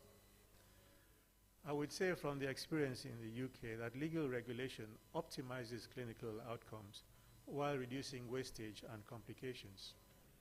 For example, in the UK, multiple pregnancy rate has dropped to about 6%. It was 3 times that only a few years ago, and that's thanks to legal regulation. And finally, I would say that we owe an obligation to future generations in the face of rapid advances in technology and ART. There are some factors that could influence the regulation of ART in any country. One of these is whether it's dominantly public or privately funded health service. If it's more of a public funded service, then it is easier to introduce, implement, and maintain legal regulation. Then there are issues of cost and cost effectiveness. So it does cost some money to implement robust legal regulation. There are issues relating to conflicts between what society deems to be in the overall interest of the community and the individual rights of the woman or couple. Religion also comes into it, and there are various factors that are sensitive as far as religion is concerned, and often you have conflict between those and the regulatory mechanism. And finally, there are lots of other laws that are not specific to ART, but which do affect ART. And these relate to professionalism, to clinical practice, and various other aspects of healthcare delivery.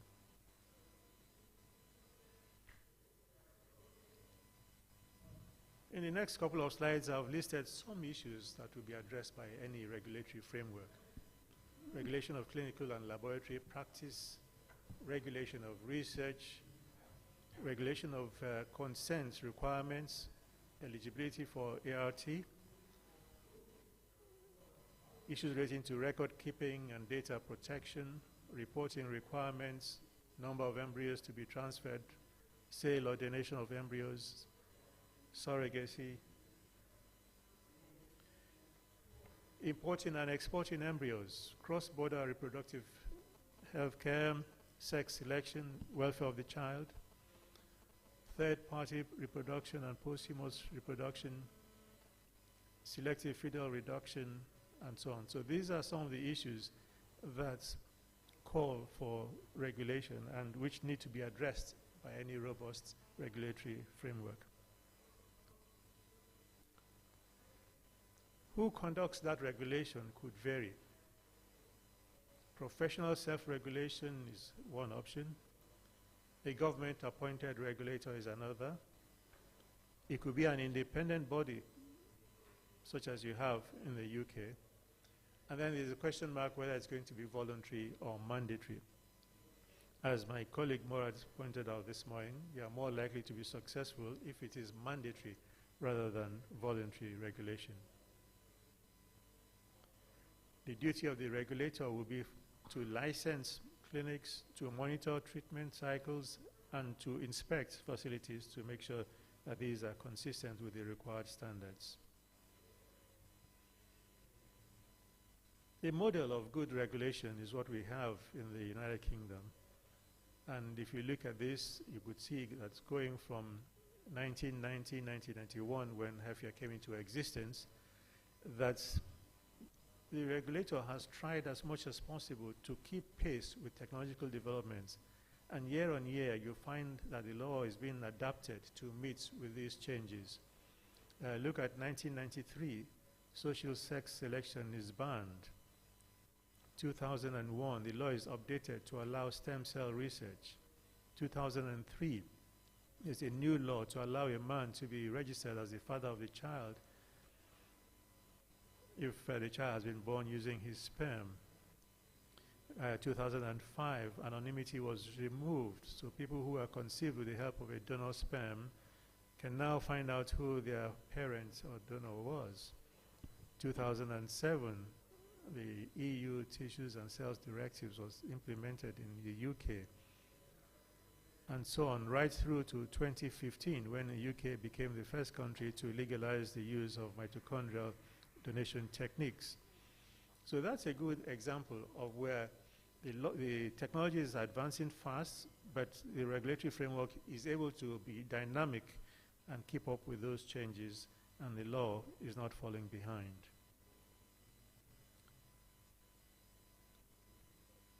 In India, in December last year, the Assisted Reproductive Technology Regulation Act was enacted, and this specified the establishment of a national registry of banks and clinics, National Assisted Reproductive Technology and Surrogacy Registry. And that act seeks to prevent the misuse and unsafe practice, prescribe the sale of embryos and gametes, and address child welfare issues.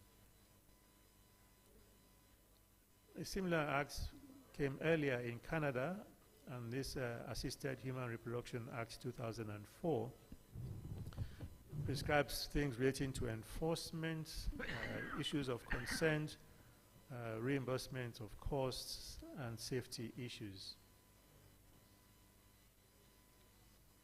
In the Association of Southeast Asian Nations, you have this booklet which gives a rundown of the laws and regulations in various countries within that geographical area, and that's available online if you want to see it.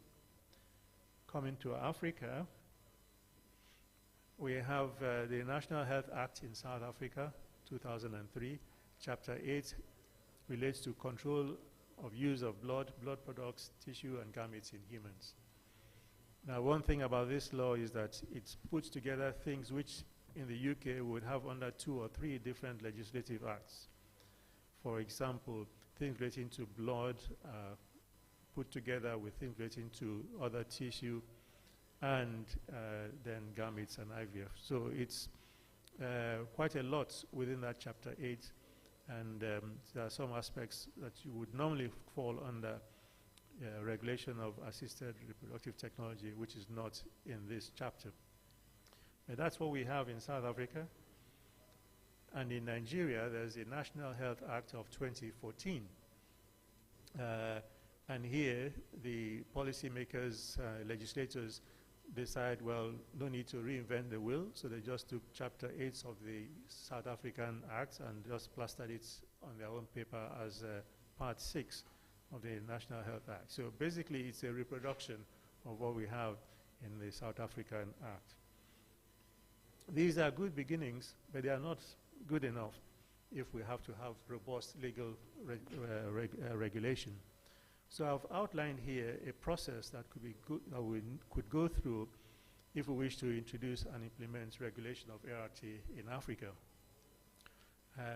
One effort was made in Nigeria some years ago, but it wasn't successful because all they did was lawyers sitting down with a few people to write out a draft bill, and it didn't go far. You've got to engage all stakeholders, and there has to be adequate consultation. I would suggest that a starting point would be having a working party to look into it, and that working party would drop a roadmap for how we are going to get to where we want to be with regulation. Then there'll be modalities worked out for funding the implementation of that roadmap, because as I said earlier, instituting regulation and maintaining it costs quite a bit of money. Having done that, you then go on to stakeholder consultations, and I'll give a list of such stakeholders shortly. Following those consultations, a working document is prepared which synthesizes all the discussions, agreements, controversies, etc. from the stakeholder consultations. And on the basis of that, we can draft a bill. So that bill drafted by the legislative part of government undergoes further consultation. It is refined, and finally you have the enactment of a statute, and that will be the law that regulates ART in that particular country. And that law will usually include the establishment of a regulatory authority. So these are the stakeholders that would need to be consulted in devising a legal framework for regulating IVF. Service users, health professionals, government authorities and policy makers, civil society organizations, religious bodies, specialists in law and ethics, legislators, and the public at large. And these are the minimum requirements that will be set out in a legal framework. You've got to define who your stakeholders are, what type of regulation you want, the nature of the regulating authority, the licensing requirements and procedures. There has to be a code of practice. Then funding arrangements, establishment of a registry, and then specific statutes on surrogacy, cross-border ART, and anonymity. And so I would challenge the EFSS and AFSS to set the ball rolling for legal implementation, for implementation of legal regulation in Africa. It's long overdue, and I know, certainly in my own country, Nigeria, that there are lots and lots of unethical practices that are allowed to prevail in the absence of legal regulation. So we need this desperately, and we have to do it through the proper means, in particular through the roadmap that I have outlined. So I did say that I would explain why it is important to regulate ART, who should regulate it, issues to be addressed by regulation, examples of legal regulation, and our situation here in Africa. And finally, suggested a process for introducing and implementing regulation. I believe I have done all that, but more importantly, I've thrown a challenge to the EFSS to take up this role of setting the ball rolling towards implementing legal framework for ART in Africa. Thank you very much. Thank you very much for a very enlightening presentation about the present situation. And I hope the committee from the 4 countries will produce something soon for us. Thank you very much. Thank you very much. Any questions, please? Okay, thank you. Everyone is tired. Right now for the...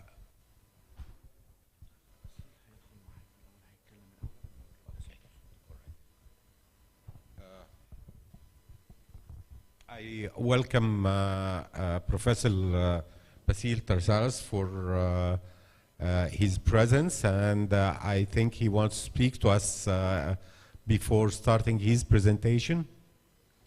Please. Thank you, Mr. Chairman.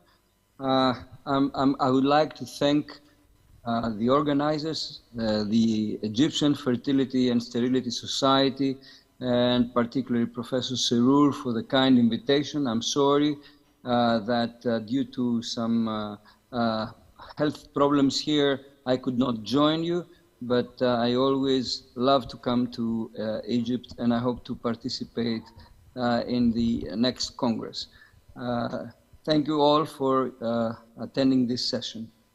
Thank you very much. Thank you very much, Professor Tarsaras. Now we are going to have the presentation of Professor Tarsaras. It's about add-on in IVF. What is the evidence?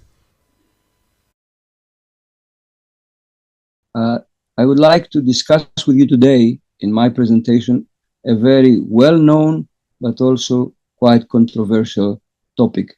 And this is the story of the well-known add-ons in IVF. And I would like to examine with you what is really the evidence today. These are my disclosures, but none is related to the topic that I will discuss with you today. So we all know that 1 in 5 couples, about 22%, incur catastrophic expenditure defined as an out-of-the-pocket of more than 40% of their annual non-food expenditure, and 51 of the households in the poorest tertile face catastrophic costs compared with only 2% in the richest tertile. Participants in that particular study coming from South Africa were more likely to be Black and less likely to have health insurance or female full-time employment. So there is a big part of our population, both in the low and middle income countries, but also in the higher middle and middle income countries, that cannot afford, they struggle to get the money in order to be able to undergo an IVF treatment. So does the increased complexity of ART justify the outcome benefits of associated costs, particularly from those add-ons? Are we reducing access as a consequence? So I would like to explore the different add-ons with you and see what the evidence says. So endometrial scratching in a preceding cycle has been described as a method to improve implantation. However, this Cochrane meta-analysis showed that in women with one or less attempt, the first attempt or one failed attempt, there was no difference. But in women with more than 2 failed IVF attempts, there seemed to be a higher incidence of pregnancy, as we can see here. And then here, as we can see also in this study by Vitaliano, we can see that endometrial scratching made absolutely no difference, as we can see in both groups here. However, in IVF embryo transfer failures, then there seems to be, again, by the same study, there may be some difference, some favorable outcome if we talk about more than two or more failed previous IVF. So in those cases, scratching could be of benefit. The most recent meta-analysis was done by Metvali and colleagues, published is here, and as we can, and this is in the first IVF cycle of the population, and it confirms that there is absolutely no difference between scratching and no scratching, and there is also no difference in the miscarriage rate. So maybe, again, maybe there could be a benefit in cases of repeated implantation failures, more than 2. PGTA.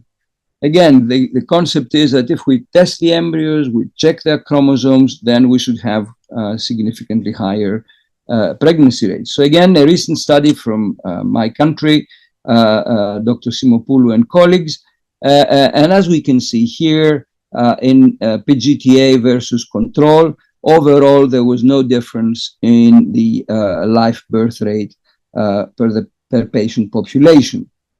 When they divided the population into women below 35 or above 35, there seemed to be a slightly higher, significantly though, chances of live birth in women over 35. When they looked at the miscarriage rate, it seemed to be lower with PGTA, but that was mainly due to women over 35, as we can see here. So in women over 35, there may be a benefit in terms of live birth and a benefit in terms of a lower miscarriage rate. Now, again, if we look at the ongoing pregnancy rate, in the general population, there is no difference between scratching and no scratching. Another agent that has been used and is being used is antioxidants. So antioxidants in males, in male infertility, there seems to be some benefit, as we can see here, with an odds ratio of 4.85, which is statistically highly significant. And concerning female, also there seems to be some benefit. The odds ratio is 1.8 here, but still statistically significant. But the Cochrane indicates that the quality of evidence in both cases is very low quality. Aspirin. Again, this was examined in a Cochrane database by my colleague and friend from Greece, Dr. Siristatidis, and his colleagues, and we can see that there was no difference between in live birth between comparison versus placebo. There was no difference in clinical pregnancy rate versus placebo. And then we go to glucocorticoids, and this again was examined by by Boomsa, Nick Macklin colleagues, And as you can see here, there was absolutely no difference between women who received glucocorticoids versus no glucocorticoids in the live birth rate per couple. And here is a bigger meta-analysis on the topic, as we can see, from the same people. And again, there is absolutely no difference between the controls and the steroids. Another group is the different immunological factors like IVIG, intravenous IG, anti-TNFA, or GCSF. Concerning the NK cells, there has been a lot of story, a lot of discussion. It is clear that the uterine NK cells, which are probably implicated in the implantation process, are totally, fundamentally different from the peripheral blood NK cells, where people are measuring them. So there is no indication to routinely test for uterine NK cells, because we don't have studies indicating that this helps. And as yet, no proven treatment for those women who are thought to have increased levels of uterine NK cells exists. I don't think we should consider that as a diagnostic test, and of course as a treatment option. This is a paper from Fertility Sterility a couple of years ago, and as we can see here, there is no difference. They examine intravenous immunoglobulins versus control, and there is no difference. And they examine in intravenous immunoglobulins post-pregnancy versus control, and again, there is no difference between the two in women with recurrent pregnancy loss. I have to clarify that. And concerning anti-TNFA, Clark and colleagues stated that raised cytokines may be associated with subfertility through adverse impact on implantation and helped by anti-TNFA. However, benefit from the anti-TNFA agents has not been demonstrated in prospective RCTs, and therefore it is not recommended. And this is another study examining the use of granulocyte colony stimulating factor, GCSF, published in Human Reproduction Update. And as you can see, there is an indication that maybe the use of GCSF may be associated with an increase in the pregnancy rate, as we can see here. Heparin. Again, a lot of discussion. So there has been some indications, but with very low quality data, that the administration of heparin may improve slightly the live birth or clinical pregnancy rate. However, when more studies were included, as we can see here, there was absolutely no difference between heparin and no heparin receiving women. And then we come to others, which again, I will use this very recent meta-analysis to summarize. So again, I will read for you. Peripheral blood mononuclear cell infusion, there is no difference. Glucocorticoids, as already mentioned, versus placebo, no effect. Then peri-implantation glucocorticoids, no difference. GCSF, no difference, although intravenous immunoglobulins, no difference. Intralipid infusion, no difference. Aspirin, as we can see here, no difference. In the low molecular weight heparin, maybe, but very low quality evidence, as we can see here. Melatonin, no difference here.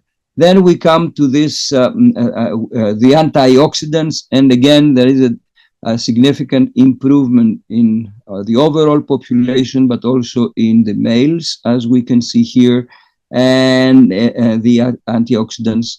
And this seems to be a bit more reliable data because it's based on moderate, as we can see, quality of evidence.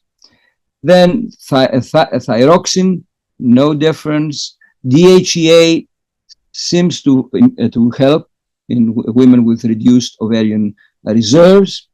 Testosterone seems to improve. We have shown that in meta-analysis that we have published. Then PGTA, as already mentioned, doesn't seem to increase pregnancy rate. And then different techniques, ICSI versus IVF, we all know no difference in that. Sperm selection under high quality PIXI and all these stories, no difference. GCSF, no difference in this particular study. And low oxygen concentration seems to be important in the incubators. Finally, we can look at endometrial injury, as we can see here. So intrauterine injury doesn't seem to make a difference. As we can see here, the intrauterine injection of HCG more than 500 IUs seems to improve the chances of pregnancy, the pregnancy outcomes. Then the endometrial injury, as we can see here, the available evidence does not support, but maybe, as we said, in repeated implantation failures.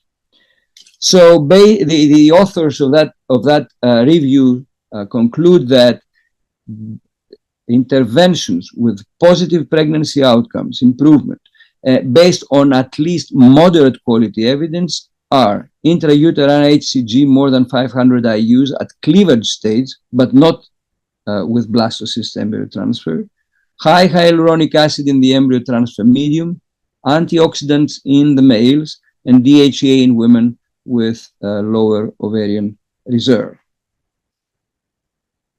However, I think it's very useful to look at the HFEA traffic light rating of add-ons. So the explanation ready means no evidence that this add-on is effective and safe. Amber, there is a conflicting body of evidence for this add-on. Further research is required. And green, RCTs prove that the add-on is effective and safe. And just as a summary, assisted hatching, PGS, PGT, A, we call it today, IMSI, PIXI, intrauterine culture, reproductive immunology tests and treatment are all in the red light. Artificial egg activation, elective freeze-all, embryo glue, endometrial scratching, PGT, time-lapse imaging is amber, so more research is needed. And not to our surprise, in the green, none. If we look in more detail, so artificial egg activation, we said more data needed. Assisted hatching doesn't help. Elective freeze-all, we need more data. Endometrial receptivity array, the EURA test, not red light, doesn't do anything. Scratching, more data. High hyaluronic acid, medium, more data. Immunological tests and treatments that don't help. Intracytoplasmic sperm injection with the high selection, high microscopy IMSI doesn't help. Intrauterine culture doesn't help. Physiological intracytoplasmic sperm injection, PIXI, doesn't help. Pre-implantation genetic testing for aneuploidy doesn't help, although now recently they say more data are needed. Time-lapse, more data are needed. So the big societies, associations like ESHRE, the Royal College of Nursing, the Human Fertilization and Embryology Authority, the RCOG, British Fertility Society, and others, they produced a statement saying, where there is no evidence to support safety and efficacy, treatment add-ons should only be offered to patients in a research setting without sound methodology and approval from a research ethic, with sound methodology and approval from a research ethics committee. Patients must be clearly informed of the experimental nature of any treatment add-on which is offered, where there is no robust evidence of its safety and or effectiveness. Patients should not be charged extra to take part in research, including clinical trials with those add-ons. So we can conclude that based on the best available evidence, very few interventions, actually none, seem to have a significant positive effect on implantation, clinical pregnancy, and live birth rates after IVF. For the majority of them, their efficacy remains controversial and needs further investigation with proper RCTs. Quality of evidence for or against many interventions is generally poor. There is a need for collaboration to enable large, proper RCTs that would examine the efficacy and safety of those procedures that seem promising today. Therefore, there is no justification allowing a patient to undergo a range of unproven, costly interventions, some not without risk, that might lead to catastrophic expenditure and ultimately decrease their access to treatment. With that, I would like to thank again my colleagues in the Unit of Human Reproduction at the First Department of Obstetrics and Gynecology, and I would like to thank you all for your very kind attention. Thank you. For the very nice presentation, and the statement actually is self-clarifying. We just need to either have more evidence or stick to basic IVF without any ads-on. Thank you again, and sorry for the inconvenience of timing. And obviously, we will meet you next year in the Congress in Cairo, inshallah. Thank you. With this, we come to the end of this session. I'd like to thank you all for keeping with us till all hours. And obviously, we are very happy to have you with us. And next year, inshallah, we are welcoming you in the next year Congress. Thank you.